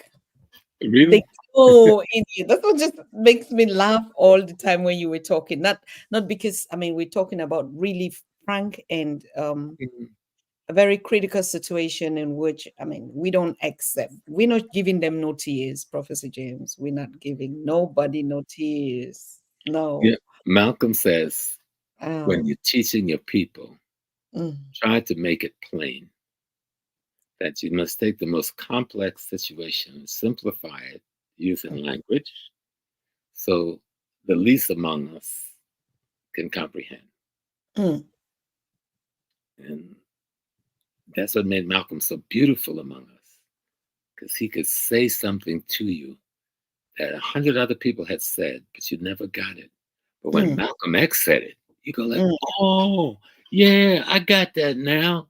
I understand. Because he made it plain. And I've been trying to be my teacher's good student. Oh, you're the best one. Oh, honestly, you just bring it out that way. Yes. And so I'm so happy to see your face again. Me too. I was not. All over the world since I last saw you. So. All of us are just so happy. You can see the facts are here, the figures are here. Everybody was just waiting on this, and I think we have another journey to go with you, Prof. Already just gist you a little bit that we're going to start the journey of African spirituality with you because just like you touch most of those points here, we are thinking that is very essential to every other thing that we do. When we talk about mind education, Mhm. and or people don't understand what we mean when we say African spirituality. Just the word spirituality mess up the whole thing. So when you say African spirituality, it becomes like to kind of coin it to say it's just who you are, it's your culture, it's the way It you do your is. thing It, unapologetically, it's the way you dance, it's the way you coil, it's the way you do everything. So that's tell African the black man, you know why difficult. your woman keep leaving you? Because you're making physical love to her instead of spiritual love to her. Mhm. If you can make spiritual love to your woman while you think you're making physical love, you ain't gonna never have to worry about that woman leaving home. That is it. That's That's the point. that's how we got married for 54 years. We done got old together. Mm, We were mm, teenagers together. mm, mm, mm. But All right. spirit, that spirit thing, Susan, this is really good. That spirit thing is the key to revolutionary freedom. And that's why they keep you away from it. Because if your spirit thing is right, the economic, political, and cultural will fall in place. Everything. That's just it. Mhm. That's why we are doing, we have to start a particular series, not on this channel. We have a channel coming up for that African spirituality Mhm. because we're thinking no matter how we try to put it, if we don't go to that studies for Africans to understand, thank God a lot of them are coming up and they are trying, but they still confused. They need a guardian, they need a spiritual guardian on what is really meaning. What's the meaning of our ancestors? What's the meaning of beer? Because we've been taught our ancestors are witches or they are this, they even thought that your grandmother kills you, and we believe it. And Mhm. My grandmother, oh my Lord, she was a god. She was everywhere.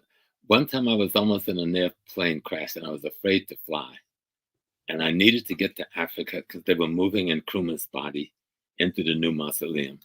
And I refused to get on the plane. Dr. Jeffries sent me a ticket. I said, no, no, I will not get on this plane. And mhm, my grandmother came from the grave to me. And she says, you don't have to worry about getting on the plane because I've called your sister, who's also an ancestor. She will always fly your plane. And I mm, got on the plane the next morning and I've never stopped flying since mhm, because I mm, trust my grandmother. yes, You know? And I mm, definitely trust my big sister, Eleanor. mm, That means the radiant light. She is so yes. beautiful. But the enemy killed her. But that's all right. Her brother has been a soldier on her behalf ever since her death.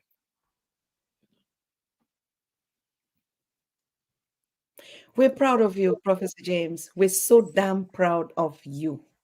I'm proud of you to be Mm. able to create this platform so me and others can come with our body of information to share with our people to try to lift them up so that they're not afraid to fight for freedom. That fighting for freedom is not going to stop you from earning your daily bread. Matter of fact, if you fight for freedom, you have a greater opportunity of earning daily bread. You know?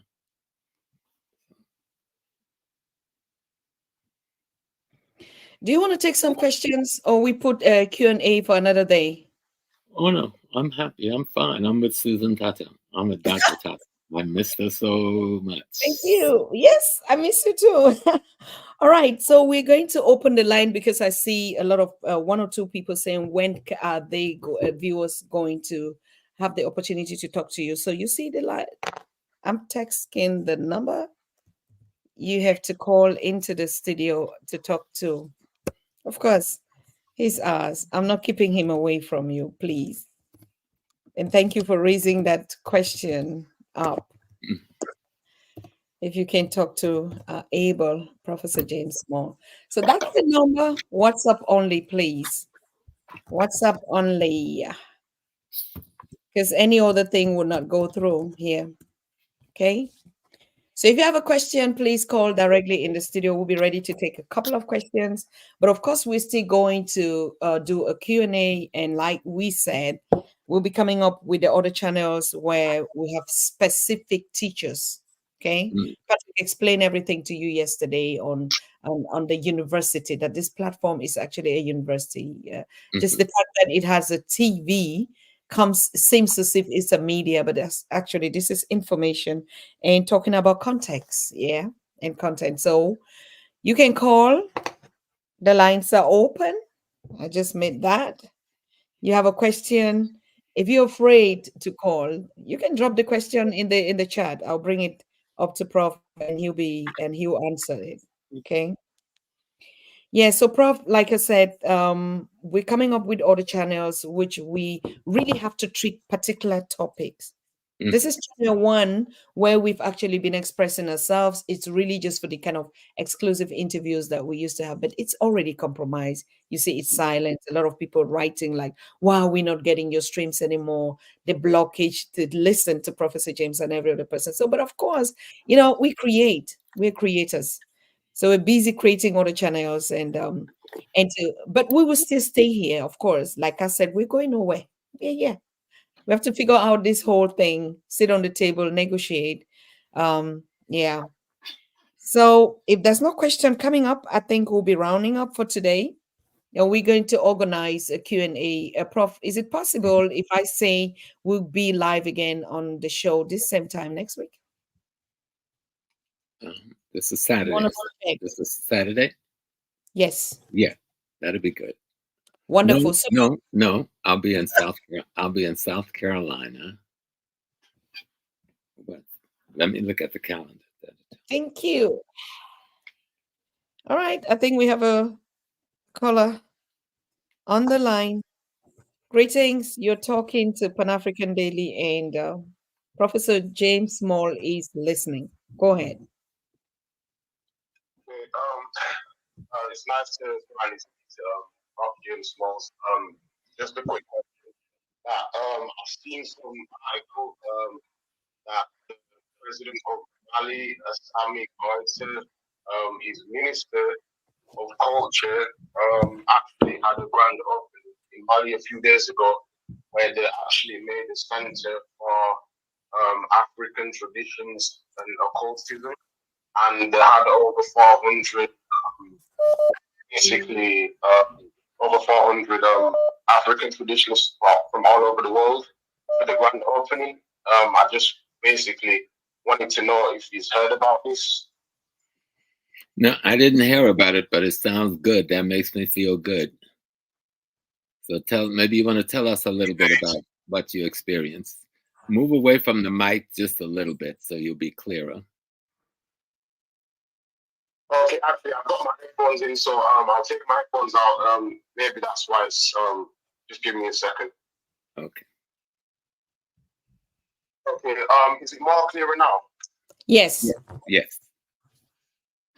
Okay. So I could read the article to you. So basically, it says in Bamako, the capital, it's going to be the capital of African occult sciences through his Minister of Culture has inaugurated the headquarters for all those who are guardians of African traditions, occultism. It was an idea initiated by Prof. Mamadou Babou Niang, the supreme leader of African magic, who sponsored the construction of the 5 stories building with 20 rooms, 10 storehouses, and 10 bathrooms. The building cost more than 500 million CFA francs. So Prof. Niang is saying that Africa was pulled back because she failed to value her mystical powers and abilities, and therefore he said infant is built so that all African witches, wizards will converge to Mali so that they can all work together towards making Africa what she's supposed to be. That's mainly it. So yeah, it's going to be like a center for all African traditionalists, healers, dealing with medicine, and passing down that kind of knowledge to the future generation. And it was initiated by the minister it basically was initiated through the person is actually meant to be a national treasure for Mali. And his name, I'll say it again, it's Prof Mamadou Babo Niang. MAMADOUBABOUNIANG. That's his name. So yeah. Well, we really thank you for that. That's a very spirit lifting body of information. So we know we're going to be free. We know we're going to be free. All right. Do you want to inform you? I just wanted to inform you about it. Yeah, that's I didn't want to say too much, but yeah, I just wanted to inform you about it. You heard about it, but yeah, that's all I've got to say. Thank you very much. Thank you, brother, and we will find out more about it and share. Yes, yes, I'll reach out to you. You'll definitely hear about it. All right. Okay, Beautiful. all right. Thank you. Thank you so much. Thank All you. right. Yes, I'll connect to you for more information. I'll get that back to you. Thank you. No worries. Yeah. Yes. Go ahead. We're listening.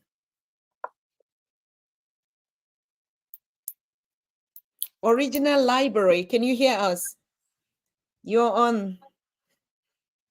Yeah. Can you hear me? Yes. Okay. Yes, I can hear you. I can hear you. Okay. Professor. Okay. Professor, you know, it's an honor to always see you, brother. And I just want to say much respect and I love you. Love you too. I got a quick question pertaining to the relationship.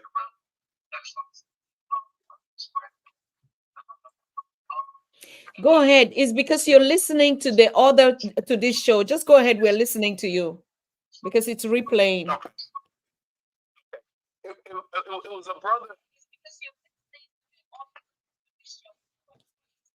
Okay.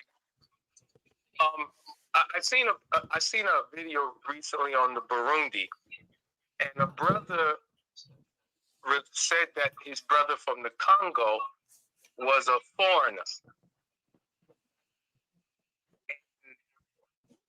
Said that they was just different people, and so how do you explain that mentality with our brothers in Africa who, for some reason, they think that they're foreigners to one another, and they're all black, they're all African, they're all neighbors.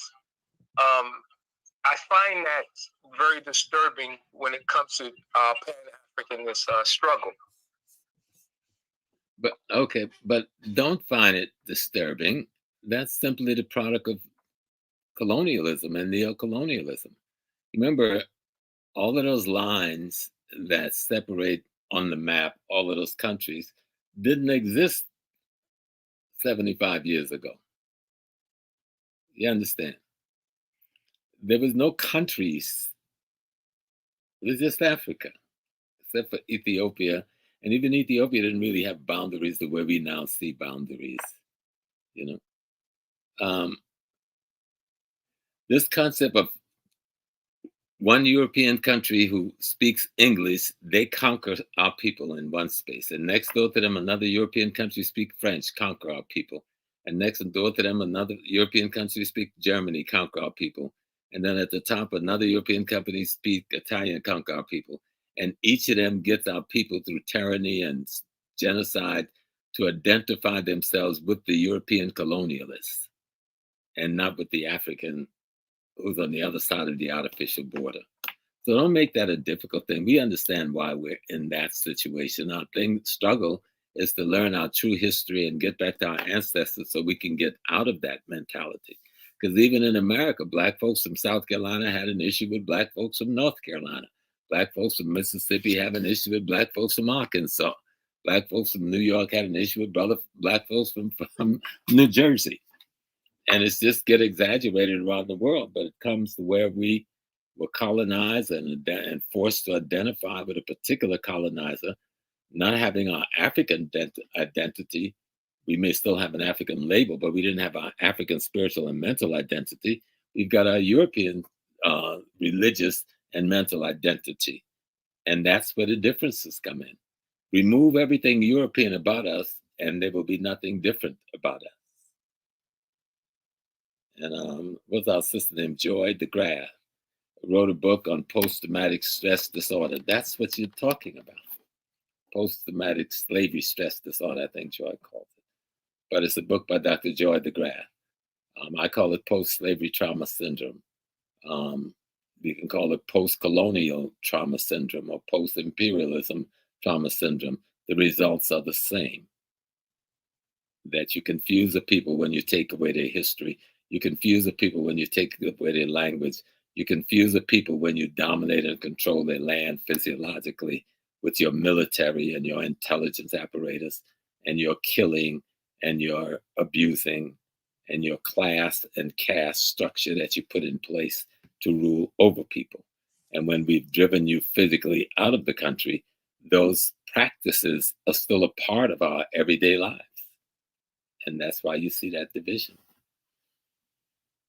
But as we teach history and we understand culture, we learn to love each other again because we learn to love ourselves again. I love you because I love me. It's the loving of me that allows me to love you. It's the loving of you that allows you to love me. And so as we learn our history and our culture and we struggle for the brothers and sisters who haven't learned it, we can't condemn them because a few years ago we were just like them, right? And so our job, our very purpose is to bring those out of the darkness into the light. Otherwise, we wouldn't have a purpose. Our very purpose is to, that young man, your very purpose, because you know him, is to use history and culture to enlighten him so that he sees his brother from the Congo as himself. And that's his brother. That's what our struggle is, you know. And the more we can do that, the closer we get to freedom.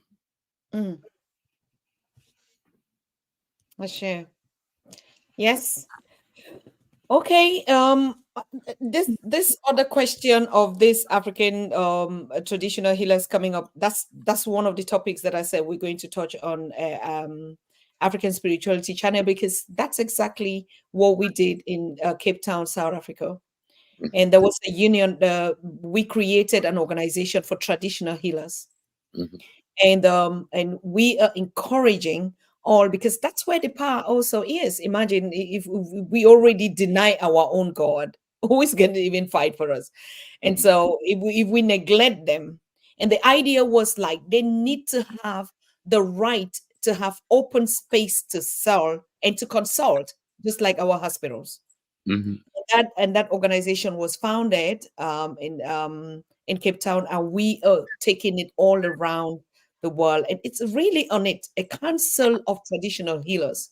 Right. And this is what the brother is saying too. So yeah, I mean, almost every nation have a council of traditional healers, but we have not united. We have not created a Pan-African relationship between them. Because if you go to Ghana, there's a council of the traditional healers.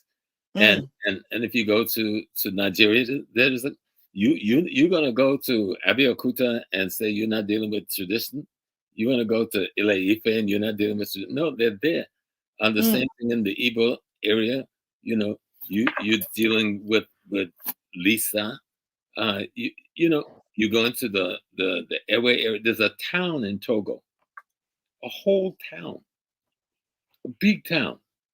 You look like, oh, such nice houses, such nice African houses. None of them are houses for the living. They're all shrines for the gods. A whole town. Okay. And when you come up in there, you know, the high priest will come and let you know that we welcome you here. And you have to know, if you know your culture, you know which god, which powers of God, because they're not separate gods. It's only one. In Africa, no, there's only one God, the universe itself, the totality of everything. But each of these buildings represent an aspect of the powers of God that's possible to be manifest on planet Earth if you know yourself. So you have to learn to know yourself well. Yes, Brother Imhotep is saying the same thing. Even in Europe, all these other nations, they have It's only Africa that doesn't. That's why Pan-Africanism is so important. There need to be a Pan-African unification and I think that's what they're trying to do in Mali. Bring about a headquarters for Pan-African unification of traditional healers and traditional practitioners. That's what 60% we should be teaching on the Pan-African Daily, because I think everything surrounds that. That's the backbone of our spirituality, of the knowledge of who we are. And if we don't start with those basics and look up for us, we're coming up with this Channel 3 in the it's going to be special lectures. It's not just going to be we just sit here. It's going to be special lectures with God, with guardians like Professor James, and also bringing up this spiritual guardians and traditional healers to actually explain to us things that I was in Cameroon when I visited my mom. My mom told me all this, that even when they were in the hospital having childbirth, I mean, that time was the German missionaries that were in Cameroon, particularly in our area, and most of them had to pass through them to get to the traditional healers in the village to come and heal patients in the hospital. And she said, even when they went back to the village, later on they saw that the Europeans asked these traditional healers to bring everything that they had. It's not history of yesterday. It's something that my mother is saying. I documented everything. And she said when they gathered at the palace, they asked all of them to bring all those, the things that they're using. So they used to have a red cloth. That cloth, when there was the festival of the harvest season, that cloth, every place would be red. The whole village would be soil, leaves would just turn red. And ever since those Germans came and they took that cloth, everything just disappeared.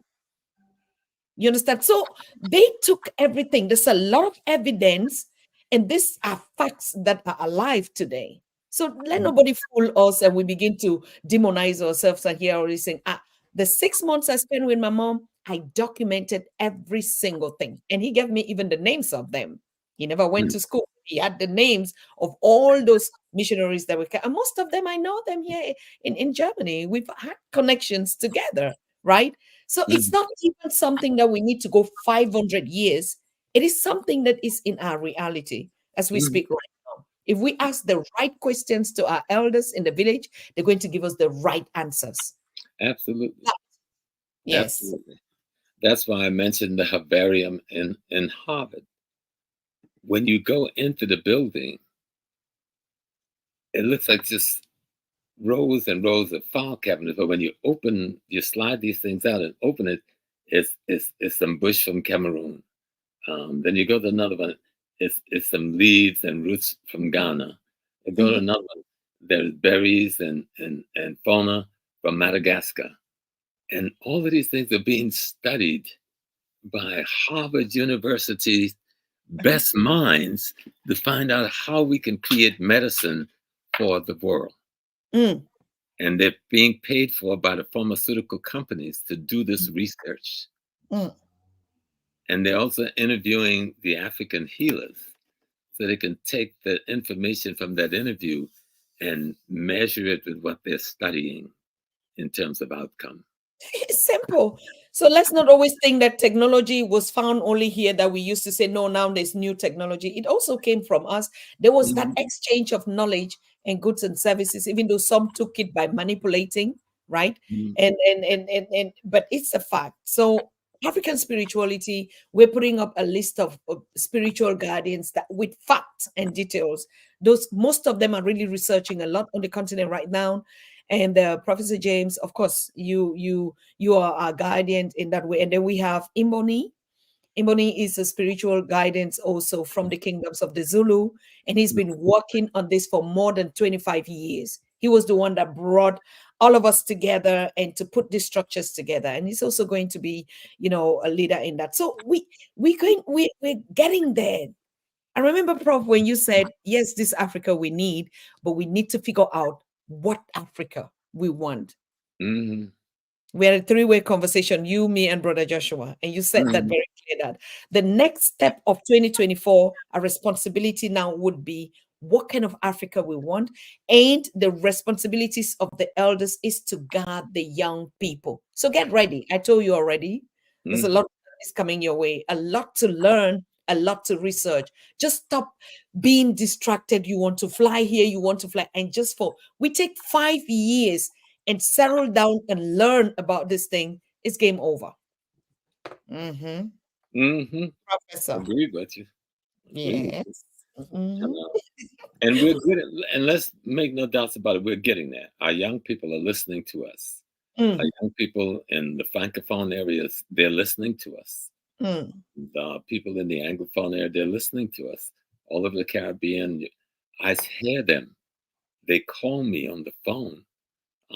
They text me on WhatsApp every day, all day, from Nigeria, from Ghana, from Zimbabwe. They're listening to us and they're hearing us. Yes. So we're thankful for that. We're thankful. We're really thankful. Yep. Okay, Prof, I think we have to wrap up now. If not, we're going to hit, Pan African Daily. Nobody's going to leave. We'll be here when Professor James is here, when the community is here. It's just not possible. At one point, we have to say, okay, now let's rest up. We have a young king that is coming from Zulu, from the continent of Zulu tomorrow. He's a very young one, and he went back to study law only to deal with the land issues on the continent in South Africa, because that's a whole huge thing.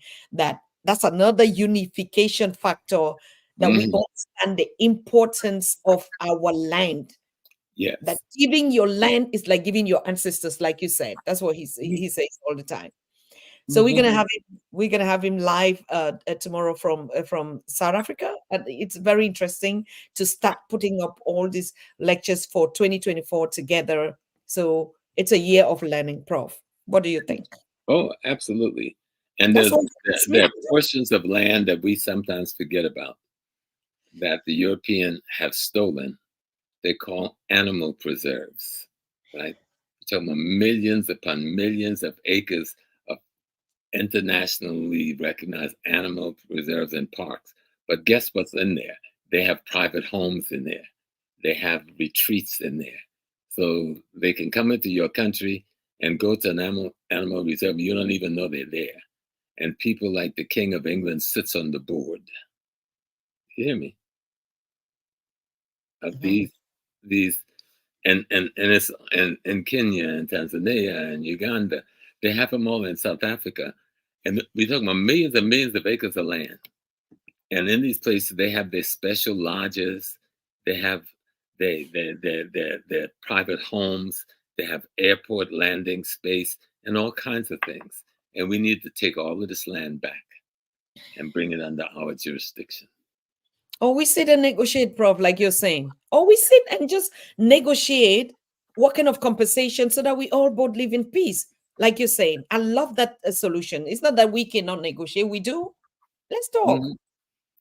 Right now, my brother asked the question, says, Baba Mpansa, who's your Pan-African leader, man? Right now, my Pan-African leader, man, is the young son of Burkina-Faso. He's now my leader. He's my leader on Pan-Africanism. Mm-hmm. Kwame, you heard that.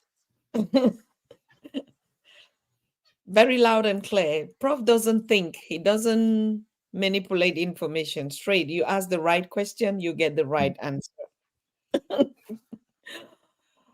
Okay. So same time. So no. You didn't finalize whether it was Saturday or Friday or Sunday. When are we having you? Yeah, the 24th. I know I'm speaking in New Jersey on the 24th. And then the next weekend I'm in so the 25th would probably work, which is Sunday. Yeah. Let me see. Yes, 25th. Yeah. Last Sunday. Let's do the 25th. Yeah, the 24th I'm speaking at African Echoes. It's And okay. Sunday's fine. Yeah, the 25th will work. Mm-hmm. That's Sunday. Wonderful. Yes, good. So you heard that. I hope you're putting it down on your calendars, because that's the new appointment. Like, if you don't hear from us, if we will not have time to share a price, just know that we'll be meeting with Professor James here next Sunday, on Sunday, 25th. Same time, 2 p.m. Eastern and 8 p.m. Central European Standard, or South African time, 3 p.m. Caribbean. All right, one last word. What is the takeaway, Professor? The takeaway is that we must pay attention to what is going on. That's like, no, the Congo is our responsibility. Even if we say, oh, the media is not covering it, are we covering it? Do we not have a responsibility to the people of Congo and their suffering? And that's why I said, let's call all the radio stations we know, all the TV, every day. Call the radio station. What did you report on Congo today? If millions of us are doing that, they will have to pay attention. Absolutely. That you don't have to pick up no gun to do that. You don't have to go march in the bush. Just pick up your telephone. Call CNN. Call BBC. Call the Arab newspaper. Says, listen, what did it? And all of our local radio stations and TV stations, and ask them, what have you reported on Congo today? Call them every day and says, after a while, we will stop listening to you unless we start hearing things about Congo. You don't even need to call. Just text their handle. All of them are on social media space now, whether on Twitter or everywhere. Anything to disturb their spirit. We want to disturb their spirit. To really bombard all these platforms and questions. Imagine questions coming all over about the situation. Somebody's going to listen to us. It's like that song that the Christians have. It's called "God's Gonna Trouble the Water." Wade in the water, children. So we have to wade in that water so God will trouble that water. So wade in the water, children. God's gonna trouble the water. Right? So we're gonna wade in that water so God can trouble that water with our farm. And then the same thing in our support for Niger, Burkina-Faso, and Mali. We've got to, on social media, we got to praise them, acclaim them, support them, and everywhere we can, you know. So that's the takeaway. Let's show, if we say we care, let's take some small action to show we care. I'm going to be texting that tomorrow. Watch out for these quotations, right? Yes. Thank you, everyone. And we see ourselves tomorrow with this King from Zulu. And then on Monday, we're going to have a break. And Tuesday, we'll be having Ambassador Tony Jaja. He's the one that could chew all what would happen on Sunday with the situation in the African Union. Thank you very much, Sherry, for reminding our subscribers here. Please continue to subscribe. Nothing has stopped about that on this channel, and even the channel 6 and the other channels that will be, it's really time to get to action now. And we're loving it. We woke up. Now it's time to know, to study. So thank you very much, Prof. Thank you for all of you that called in. And yeah, you want to say something? No, just peace and blessings. And it's good to be back on Pan-African Daily TV with Dr. Tata. I'm very happy. So I'll see you next week. Peace and blessings. Thank you. Peace and blessings. Good night to all of you. We see us also tomorrow, not next week, okay? Tomorrow. Good night. You are watching the Pan-African Daily TV with Dr. Susan Tata. The Africa we want. Unity, consciousness, our culture, our spirituality, our history. One Africa for Africans worldwide. Motherland's calling its diaspora home. Join my voice. Join my team. Join my campaign. Campaign 21 # 1 million subscribers on the Pan-African Daily TV YouTube. Be a volunteer. Apply now. Be the new Africa.